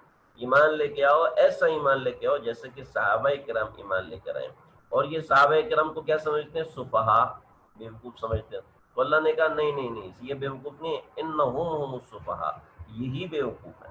تو صحابہ کا ایمان کسوٹی ہے قرآن مجید میں اس مقام کے اوپر، اس مقام کو یاد رکھیے، جو صحابہ کرام کو بیوقوف سمجھتا ہے سمجھ لے وہ منافق ہے، اب چاہے وہ کسی شکل میں ہے، چاہے وہ صحابہ کرام کا انکار، صحابہ کرام کی ذات کا کوئی انکار کرے تو سمجھو کہ وہ خود قابل لعنت ہے، وہ خود قابل توبیخ ہے، وہ خود قابل پکڑ ہے۔ میں الفاظ تھوڑے سے مشکل استعمال کر رہا ہوں۔ چوتھی قباحت،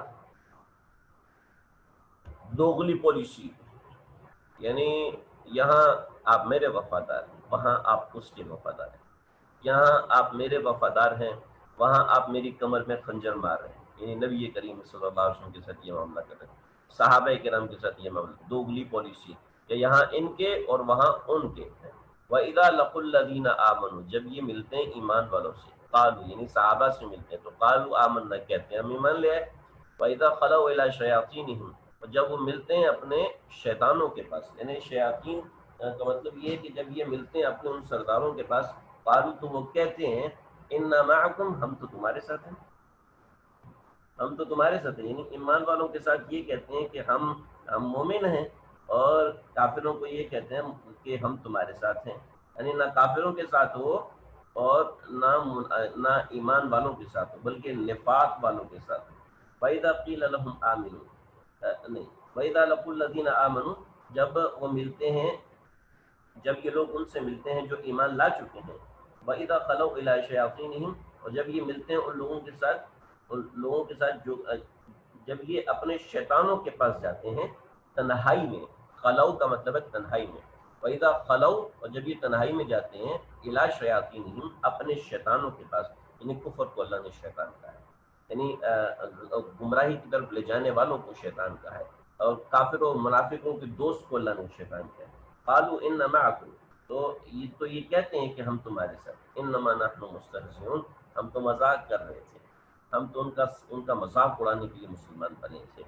تو اللہ فرماتے ہیں اللہ یستہزئ بہم، جو ایمان والوں کا مذاق اڑاتے ہیں نا، اللہ ان کا مذاق اڑاتے ہیں، اور ان کو فوراً کیوں نہیں پکڑتے؟ جب اللہ ان کا مذاق اڑاتے ہیں تو پھر کیوں نہیں پکڑتے؟ اللہ کہتے ہیں وَيَمُدُّهُمْ، کہ اللہ ان کو ڈھیل دیتے ہیں، فِي طُغْيَانِهِمْ، کہ وہ اپنی سرکشی کے اندر بھٹکتے رہیں، اپنی سرکشی کے اندر بھٹکتے رہیں، اللہ اس لیے ان کو مہلت دیتے ہیں۔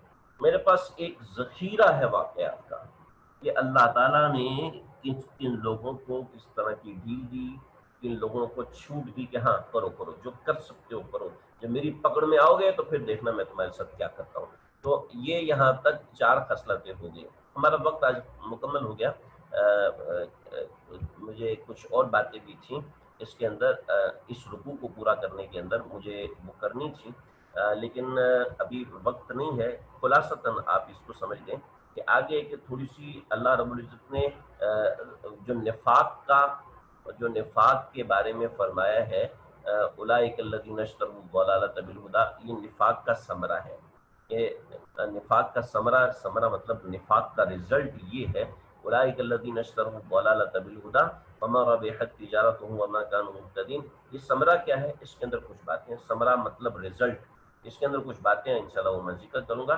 آگے منافق جو ہیں ان کی 2 قسمیں اللہ نے ذکر کی، پکے منافق، کچے منافق، مثلهم كمثل الذي استوقد نارا، تو ایک پکے منافق ہیں اور ایک کچے منافق ہیں، انشاءاللہ اس کے حوالے سے میں یہاں ذکر کروں گا، آپ سے انشاءاللہ اگلے درس کے اندر اس بات کو ذکر کروں گا۔ اور بہت سی باتیں ہیں اس کے اندر جو رہ گئی ہیں جو میں کرنا چاہتا تھا، لیکن فی الحال اتنا رکھیں۔ اس ترجمے کو آپ 3-4 مرتبہ دہرائیں اور قرآن مجید رکھ کے سمجھیں کہ جو 4 مقامات ہیں منافقین کی، جو 4 قباحتیں ہیں، وہ 4 قباحتیں کون کون سی ہیں ان کو سمجھیں، پھر انشاءاللہ ہم اس بحث کو انشاءاللہ کل اسی وقت مکمل کریں گے۔ اللہ تعالیٰ سے دعا ہے اللہ تعالیٰ مجھے آپ کو ہم سب کو سمجھنے والا اور عمل کرنے والا بنائے۔ وصلی اللہ تعالی علی خیر خلقہ محمد وآلہ وصحبہ اجمعین برحمتک یا ارحم أضاءت ما حوله ذهب الله بنورهم وتركهم في ظلمات لا يبصرون بكم فهم لا يرجعون۔ صدق اللہ العظیم۔ سورہ بقرہ کا آج یہ ہمارا چوتھا درس ہے۔ اللہ کا شکر ہے کہ الحمدللہ ہم اس درجے تک پہنچے ہیں کہ ہم اس کو قرآن مجید کو اس انداز سے سمجھ رہے ہیں، اور اللہ سے دعا ہے کہ اللہ تعالیٰ ہمیں مکمل قرآن سمجھنے والا اور قرآن مجید کے مطابق عمل کرنے والا بنائے۔ قرآن مجید کی تعلیم اور قرآن مجید کو سمجھنا، قرآن مجید یہ تو ہمارے دین کا حصہ ہے، ہماری عبادات کا حصہ ہے۔ آج سے پہلے کے زمانے میں یہ تصور ہی نہیں تھا کہ مسلمان ہو اور وہ قرآن مجید نہ سمجھتا ہو، ایسا ممکن ہی نہیں تھا۔ آج ایسا زمانہ آ گیا ہے کہ ہم لوگ قرآن مجید کو اگر صحیح پڑھ لیں تو اس کو بہت بڑی نیکی سمجھا جاتا ہے۔ حالانکہ قرآن مجید پڑھنے سے بڑھ کے اس کو سمجھنا کہ اللہ ہم سے کیا کہتے ہیں بہت ضروری ہے۔ پڑھنا بھی اپنی جگہ ضروری ہے، لیکن پڑھنے کے ساتھ سمجھنا یہ اس سے بڑھ کر عمل ہے۔ تو زندگی میں کوشش کریں کہ اللہ تعالیٰ کا قرآن سمجھنے، اللہ کا قرآن سمجھنے کی فکر ہو۔ چنانچہ ہم سورہ بقرہ میں یہاں تک پہنچے تھے کہ سورہ بقرہ کا پہلا مضمون تھا۔ جن حضرات نے پچھلے درس نہیں سنے وہ حضرات سن لیں، مجھ سے لے لیں یا کسی سے لے لیں درس، بلکہ مجھ سے لے لیں اور ان درسوں کو سن لیں کہ پیچھے ہم نے کیا پڑھا ہے۔ کہ قرآن فہمی یہ تو ایمان کا حصہ ہے۔ قرآن سمجھ میں نہ آئے اور وہ مومن ہو، مسلمان ہو، ایسا ہو نہیں سکتا۔ بہرحال ہم نے منافقوں کی 4 خصلتیں، 4 برائیاں سمجھ لی تھی۔ میں نے جو ذکر کیا تھا کہ قرآن مجید کے اندر سورہ بقرہ کے اندر ابتدائی طور پر 12 مضامین ہیں۔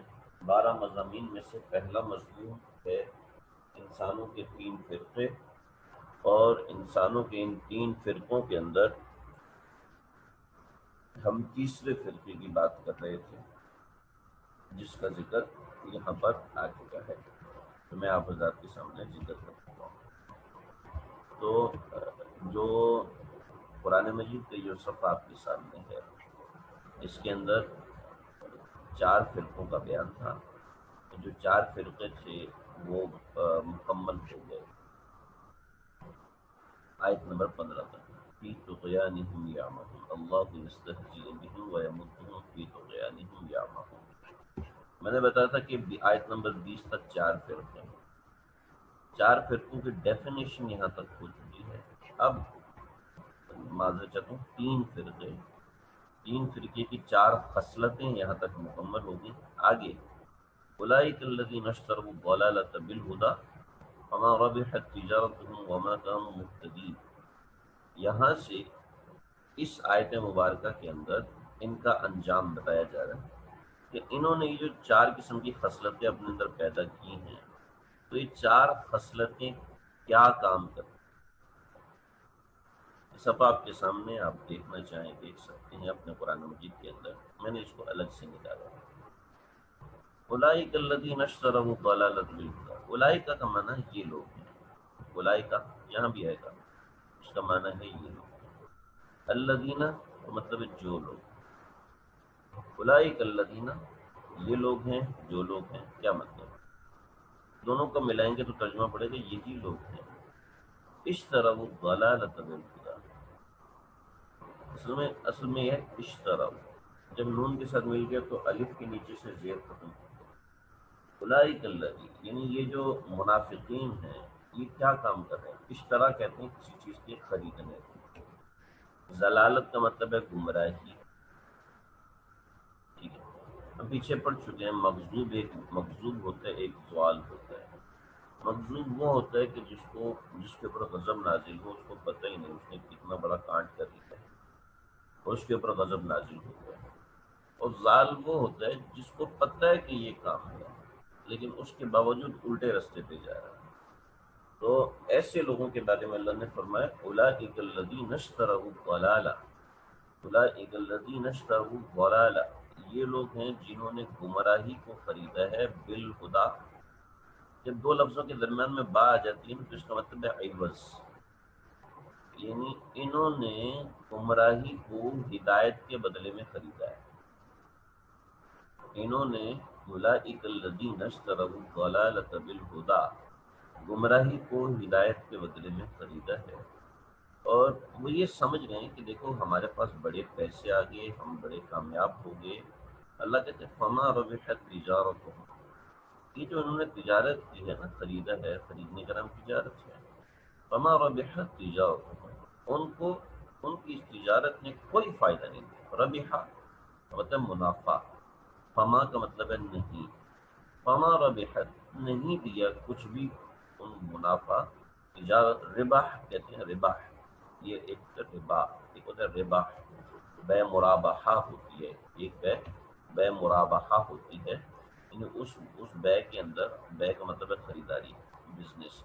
مرابحہ کا جو بزنس ہوتا ہے اس کے اندر جو معاملہ ہوتا ہے وہ صرف اور صرف، مرابحہ کے اندر جو معاملہ ہوتا ہے وہ صرف اور صرف اس کے اوپر، منافع کے اوپر ہوتا ہے. اس طرح کی بہت سی باتیں. تو اولئک الذین اشتروا الضلالۃ بالہدی، یہ لوگ جو ہیں ان لوگوں نے جو تجارت کی ہے، اس تجارت میں ان کو کوئی بھی منافع نہیں بلکہ سراسر نقصان ہوا. وما کانوا مہتدین، اور یہ سمجھتے ہیں کہ اچھا کام کر رہے ہیں. اللہ کہتے ہیں وما کانوا مہتدین، یہ لوگ ہدایت یافتہ نہیں، تو یعنی انہیں سیدھا راستہ نصیب نہیں ہوا. یہ تو اپنا نقصان بھی کیا. نقصان کے بعد، چلو نقصان کے بعد ٹائر پنچر ہو گیا، پھر بھی راستے پہ کھڑے ہیں تو ٹھیک ہے، ٹائر بھی پنچر ہو گیا، نقصان بھی ہو گیا گاڑی کا، اور الٹے راستے پہ جا رہے ہیں تو کبھی بھی فائدہ نہیں ہوگا. تو یہ ان کی اللہ رب العزت نے قباحتوں کا ثمرہ بتایا، یعنی ان کی جو حرکتیں ہیں اس کا رزلٹ اللہ نے اناؤنس کیا ہے. ان کی ساری باتیں غلط ہیں. ان الفاظ کا ترجمہ انشاءاللہ آپ حضرات کو سمجھ میں آ گیا ہوگا. اولئک الذین اشتروا الضلالۃ بالہدی، اس کا با محاورہ ترجمہ یہ ہوگا کہ یہ وہ لوگ ہیں جنہوں نے ہدایت کے بدلے گمراہی خرید لی ہے، لہذا نہ ان کو تجارت میں نفع ہوا اور نہ انہیں صحیح راستہ نصیب ہوا. اب نفاق کی ان چار قباحتوں کا اثر مرتب ہدایت کا کھو دینا ہے. کہ میں نے ایک جملہ لکھا، آپ حضرات کو انشاءاللہ سمجھ میں آ جائے. اب دیکھیں اللہ رب العزت کو ان منافقوں پہ اتنا غصہ ہے نا کہ ایمان والوں کی مثالیں بیان نہیں فرمائی اور کفر والوں کی مثالیں بیان نہیں فرمائی. یہاں سے ایمان والوں کا ذکر ہے، یہ سارا ایمان والوں کا ذکر ہے. صفحہ نمبر 1 کے اندر سے دیکھیے یہاں تک ایمان والوں کا ذکر ہے، اور یہ ایمان والوں کا ذکر ہے. پھر ان الذین کفروا سے لے کے کفر والوں کا ذکر ہے. یہاں اللہ رب العزت نے کہیں ان کے لیے مثالیں بیان نہیں فرمائی، یہ مثالیں کی نہیں بیان فرمائی.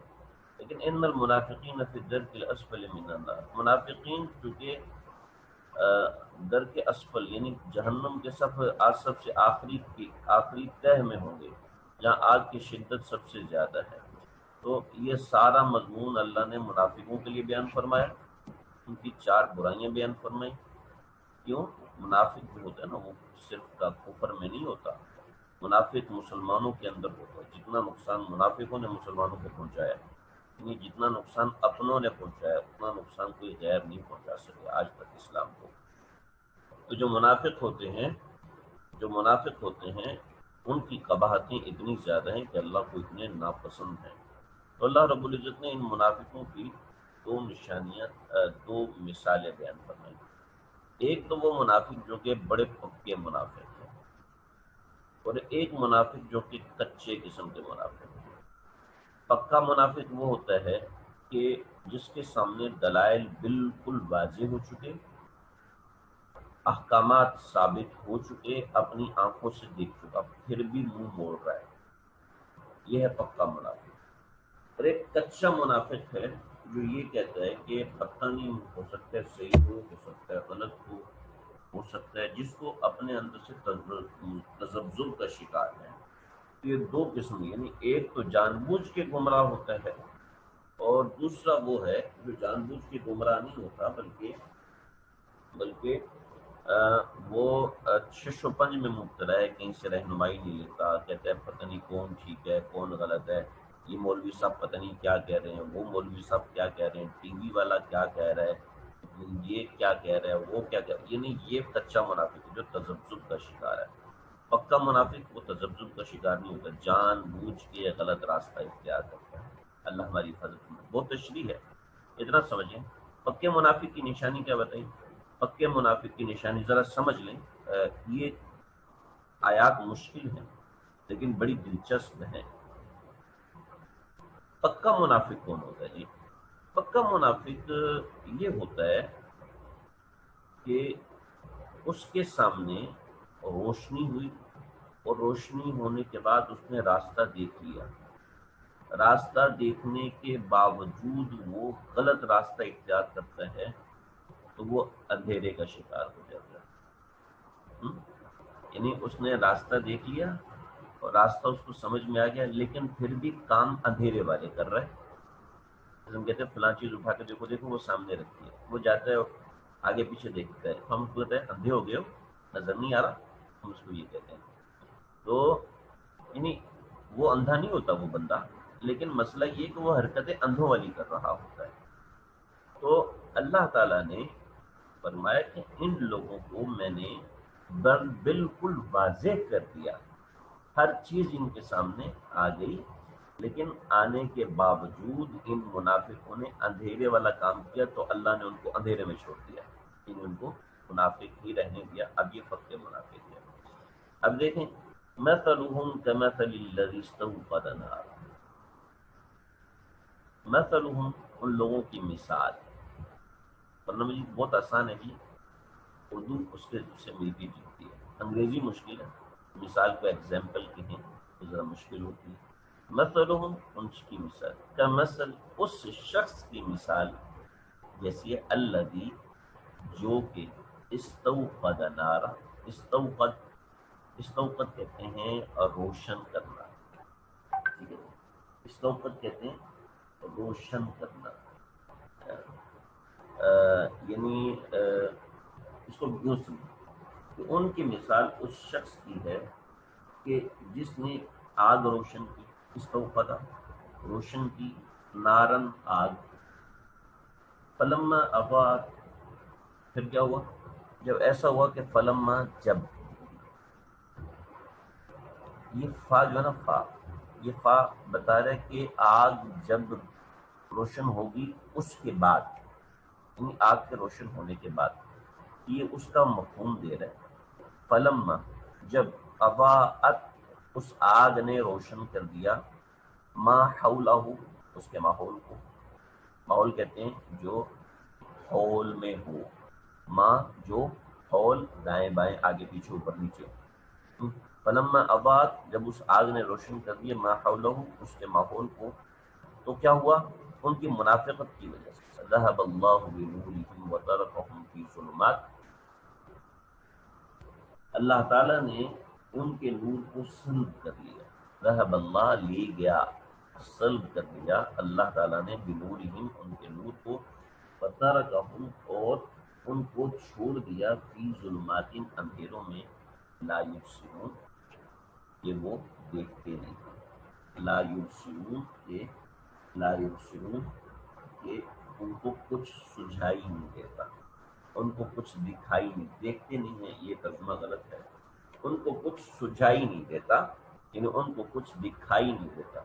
سجھائی کا لفظ عام طور پہ استعمال کیا جاتا ہے اندھیرے میں، جب انسان اپنا ہاتھ دیکھے تو اس کو نظر نہ آئے تو انسان کہتے ہیں مجھے تو کچھ بھی نہیں سجھا رہا، یہ اصطلاحی ورڈ ہے عربی کا، اردو کا۔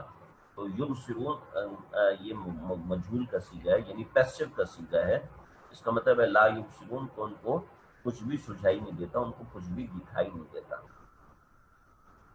امید الفاظ سمجھ میں آگے ہوں گے۔ وترکہم کہ اللہ نے چھوڑ دیا ان کو، یعنی اب سمجھیں، ایک شخص ہے اس نے آگ جلائی، اور آگ جلانے کے بعد ایسا ہوا کہ اس نے آگ کے ذریعے سے دائیں بائیں کو دیکھنا تھا، لیکن اللہ تعالیٰ نے کیا کیا، اللہ تعالیٰ نے ان کی اس روشنی کو سلب کر دیا۔ یہ میری کچھ اساتذہ سے بات ہوئی تھی کہ روشنی کو سلب کرنا کیسے ہے، ان کی آنکھیں بند کرنے کے ذریعے سے ہے یا اس روشنی کو بجھا دینے کے ذریعے سے ہے؟ تو میرے اساتذہ نے جو فرمایا وہ یہی ہے کہ اللہ رب العزت نے اس آگ کی روشنی کو ختم کر دیا. تو مثلہم کمثل الذی، تو یعنی ایک ایسا شخص ہے جو ایک ویرانے میں کھڑا ہے، اس کو پتہ نہیں ہے دائیں بائیں سانپ حملہ کر سکتے ہیں، جانور حملہ کر سکتے ہیں. اس نے آگ جلائی تاکہ اس کو دائیں بائیں کا ماحول پتہ چل سکے. اب اس گھبراہٹ کو جب آگ کے ذریعے سے دور کرنا تھا تو اس آگ کے ذریعے سے جو روشنی دور ہونی تھی وہ آگ بجھ گئی، وہ ویسے ہی اندھیرے میں رہ گیا. تو جیسے یہ شخص ہے، منافق کی مثال بھی ایسی ہی، یعنی منافق کے سامنے ایمان کی روشنی آئی، لیکن ایمان کی روشنی اللہ نے اس کے غلط حرکتوں کی وجہ سے اللہ نے سلب کر لی، لہٰذا اس کو اندھیرے میں چھوڑ دیا. وہ جب اندھیرے میں چھوٹ گیا تو ایسا شخص جو کہ اس اندھیرے میں رہا تو وہ سمن ہے. سمن ہے، سمن کا مطلب ہے بہرا، بکمن کا مطلب ہے، بکمن کا مطلب ہے گنگا، عمیون کا مطلب ہے اندھا. سمن بہرا، بکمن گنگا، عمیون اندھا. فہم لا یرجعون، وہ بہرے ہیں، گونگے ہیں، اندھے ہیں، چنانچہ اب وہ واپس نہیں آئیں گے. منافقوں کے اوپر بھی اللہ نے مہر لگا دی. اب ان دونوں آیات کا ترجمہ مفہوم کا دیکھ لیجیے، اللہ کرے سمجھ میں آ جائے.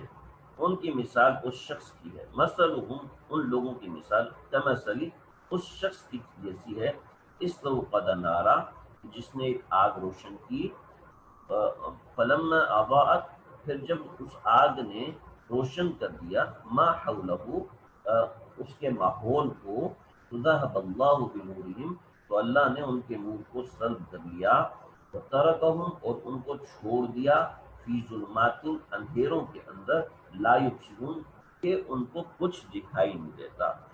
چنانچہ سمن، وہ بہرے ہو گئے ہیں، بکمن، وہ گونگے ہو گئے ہیں، عمیون، وہ اندھے ہو گئے ہیں، فہم لا یرجعون، چنانچہ اب وہ واپس نہیں آئیں گے. یہ منافقوں کی، یہ پکے منافق ہیں. یہ اللہ خود فرما رہے کہ ہم وہ واپس نہیں آئیں گے. دوسرے کچے قسم کے منافق، او کصیب من السماء فیہ ظلمات ورعد وبرق. سمجھیں، آسمان سے ایک بارش برستی ہے، اس بارش میں، وہ بارش برستی ہے رات کے وقت، تو وہ بارش جب رات کے وقت برستی ہے تو اس میں گرج بھی ہوتی ہے، چمک بھی ہوتی ہے، کڑک بھی ہوتی ہے، بجلی بھی چمکتی ہے. اب ایسا ہے کہ ایک شخص اندھیرے میں جا رہا ہے جنگل کے اندر، رات کو اس کو کچھ بھی سجھائی نہیں دے رہا، تو یہ بڑی گھبراہٹ کا موقع ہوتا ہے، بڑی گھبراہٹ ہے. یعنی جو شخص کبھی اندھیرے سے آشنا ہوئے ہوں ان کو اندازہ ہو سکتا ہے. بہت سے واقعات آپ حضرات کی زندگی سے متعلق ہوں گے کہ اچانک اندھیرا ہو گیا تو گھبراہٹ ہوگی. وہ اکبر بادشاہ کا قصہ ہے نا، میں سناؤں گا تو وقت نکل جائے گا، لیکن آج انشاءاللہ اس کو پورا ہی کرنا ہے. اکبر بادشاہ جو ایک دفعہ رات کو اٹھا تو اس نے دیکھا کہ چراغ بجھ گیا ہے، تو بڑا پریشان ہوا، بہت پریشان ہوا، گھبراہٹ کا شکار ہو گیا. لوگ جلدی سے آئے، انہوں نے چراغ جلایا، تسلی ہوگی اس کو، لیکن صبح تک جاگتا رہا. تو صبح بیربل جو اس کا خادم تھا، وہ کہنے اس سے کہا کہ رات کو چراغ گل ہو گیا تھا، میں گھبرا گیا، اور مجھے گھبراہٹ اس چیز کی ہے کہ میرا قبر میں کیا حال ہوگا، کہ قبر میں جب میں ڈالا جاؤں گا تو اس وقت میرے ساتھ کیا معاملہ ہوگا. تو کہنے لگے کہ آپ کے جو نبی ہیں محمد عربی صلی اللہ علیہ وسلم، وہ زمین پر کتنا عرصہ رہے؟ اور میں کہ 63 سال. تاکہ زمین کے نیچے کتنا عرصے سے ہیں؟ 1000 سال سے ہیں. تو فرمایا کہ آپ کے نبی صرف 63 سال زمین کے اوپر رہے تو ان کی روشنی آج تک آپ کے پاس پہنچ رہی ہے. 1000 سال سے وہ زمین کے نیچے، تو وہاں کتنی روشنی اس نے بچائی ہے. تو مجھے بھی یاد ہے کہ ابھی اچانک اندھیرا ہو جاتا تھا بچپن میں، تو کیسی گھبراہٹ ہوتی تھی. تو ایک شخص ایسا ہے جو کہ گھبرایا ہوا ہے، اندھیرے میں جا رہا ہے. اب اس کو راستہ پتہ نہیں، کہیں کھڈا ہے، کہیں کھائی ہے، کہیں گر نہ جاؤں، کہیں ایسا ویسا ہو جائے، چلنا بھی ضروری ہے، نہیں چلے گا تو جانور کھا جائیں گے. تو اب کیا کرتا ہے؟ اب وہ ایسا کرتا ہے کہ جیسے ہی بجلی چمکتی ہے تو اس کو راستہ نظر آتا ہے، اتنا بھاگتا ہے پھر رک جاتا ہے، اتنا بھاگتا ہے پھر رک جاتا ہے، اتنا بھاگتا ہے. اس کو ڈر یہ بھی ہوتا ہے کہ بجلی اتنی چمک رہی کہ ایسا نہ ہو کہ وہ میرے اوپر پڑ جائے اور میری آنکھوں کو ضائع کر دے، مجھے جلا کے راکھ کر دے۔ تو جیسے یہ بندہ گھبراہٹ کا شکار ہے، ایسے ہی منافق لوگ بھی گھبراہٹ کا شکار ہو۔ یہ دوسری مثال ہے۔ او کصیب، یا پھر ان منافقوں کی مثال ایسی ہے، کصیب، جیسا کہ سیب کہتے ہیں، سیب کہتے ہیں بارش کو، او کصیب، جیسے کہ بارش ہے، من السماء، آسمان سے۔ کون سی بارش ہے؟ ایک تو ایسی عام سی بارش ہوتی ہے، لیکن اللہ فرماتے ہیں یہ تو گرج چمک والی بارش، فیہ ظلمات و رعد و برق، اس میں اندھیرا بھی ہے، اس کے اندر کڑک بھی ہے، اور اس کے اندر روشنی بھی ہے، اس میں گرج بھی ہے۔ رعد کہتے ہیں بادل کے گرجنے کو، اور برقن کہتے ہیں بجلی کے، برق بجلی کو کہتے ہیں، سب کو پتہ ہے۔ فیہ ظلمات، اس بارش میں اندھیرا ہے۔ جب بارش ہوتی ہے نا تو چاند چھپ جاتا ہے، عام طور پر بادلوں میں چھپ جاتا ہے، اس میں اندھیرا خود بخود ہو جاتا ہے، یعنی کہ چاند کی، ستاروں کی جتنی روشنی ہوتی ہے وہ سب ختم ہو جاتی ہے۔ فیہ ظلمات، اس بارش کے اندر ظلمات بھی ہے، اور رعد، اور رعد بھی ہے، یعنی گرج بھی ہے، اور برق، اور برق بھی ہے۔ یجعلون اصابعهم فی آذانہم، جب یہ برستی ہے نا تو یہ کیا کہتے ہیں، یہ ایسا کرتے ہیں، کام کو تو بند کر لیتے ہیں لیکن آنکھوں سے دیکھنا ہوتا ہے۔ یجعلون اصابعهم فی آذانہم، تو اب جو شخص اس بارش میں کھڑا ہوا ہے وہ کڑک کی آواز سے، یجعلون اصابعهم، وہ ڈال لیتا ہے، یجعلون بنا لیتا ہے، ڈال لیتا ہے، اصابعهم، اپنی انگلیوں کو، فی آذانی، اپنے کانوں میں، من الصواعق، من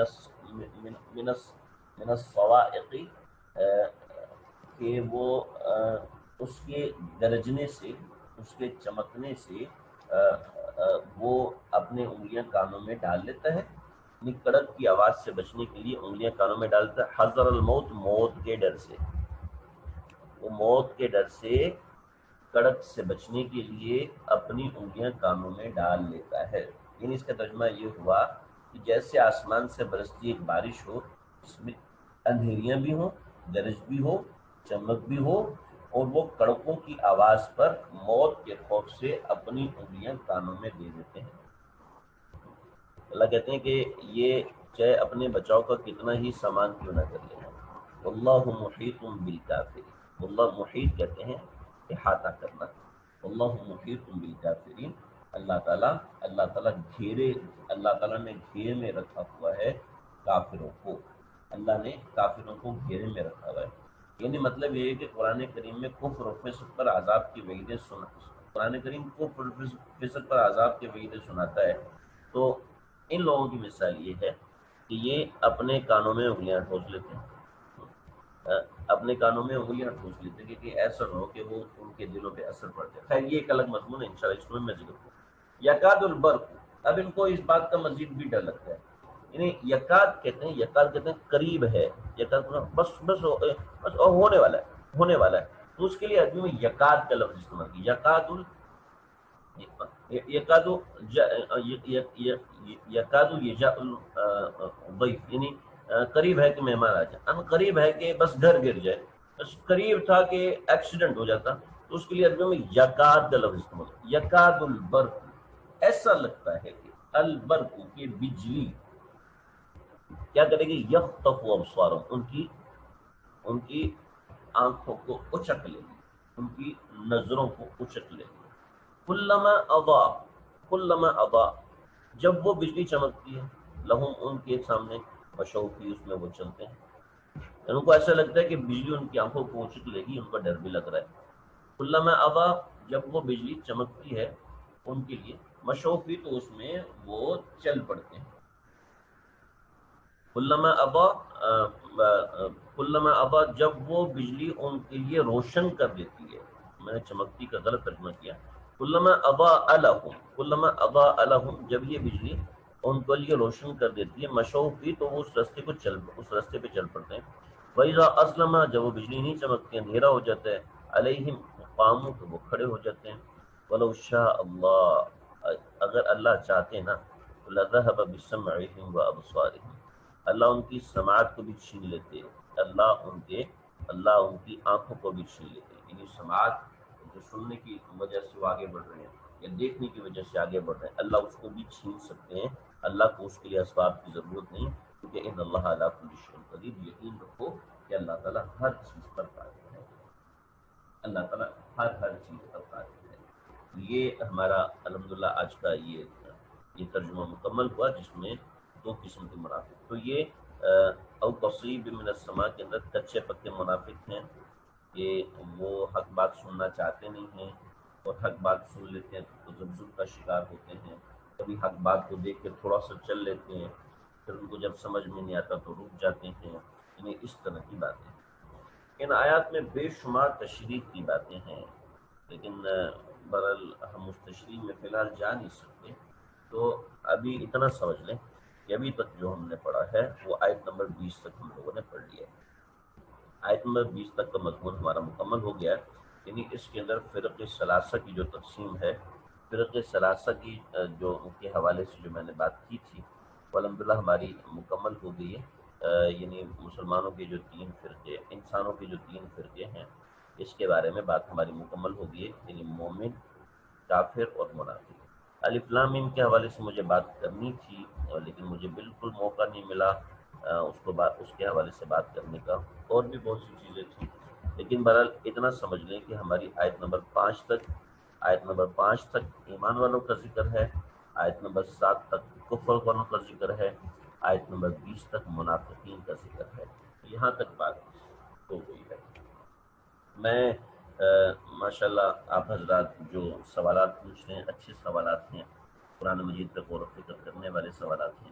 لیکن کوشش یہ کریں کہ ان دروس کو بار بار سنیں، نفس قرآن سمجھنے کی کوشش کریں. تفسیر میں بہت سی باتیں ہوتی ہیں، وہ انشاءاللہ میں کسی اور موقع پر انشاءاللہ وہ ذکر کر دوں گا.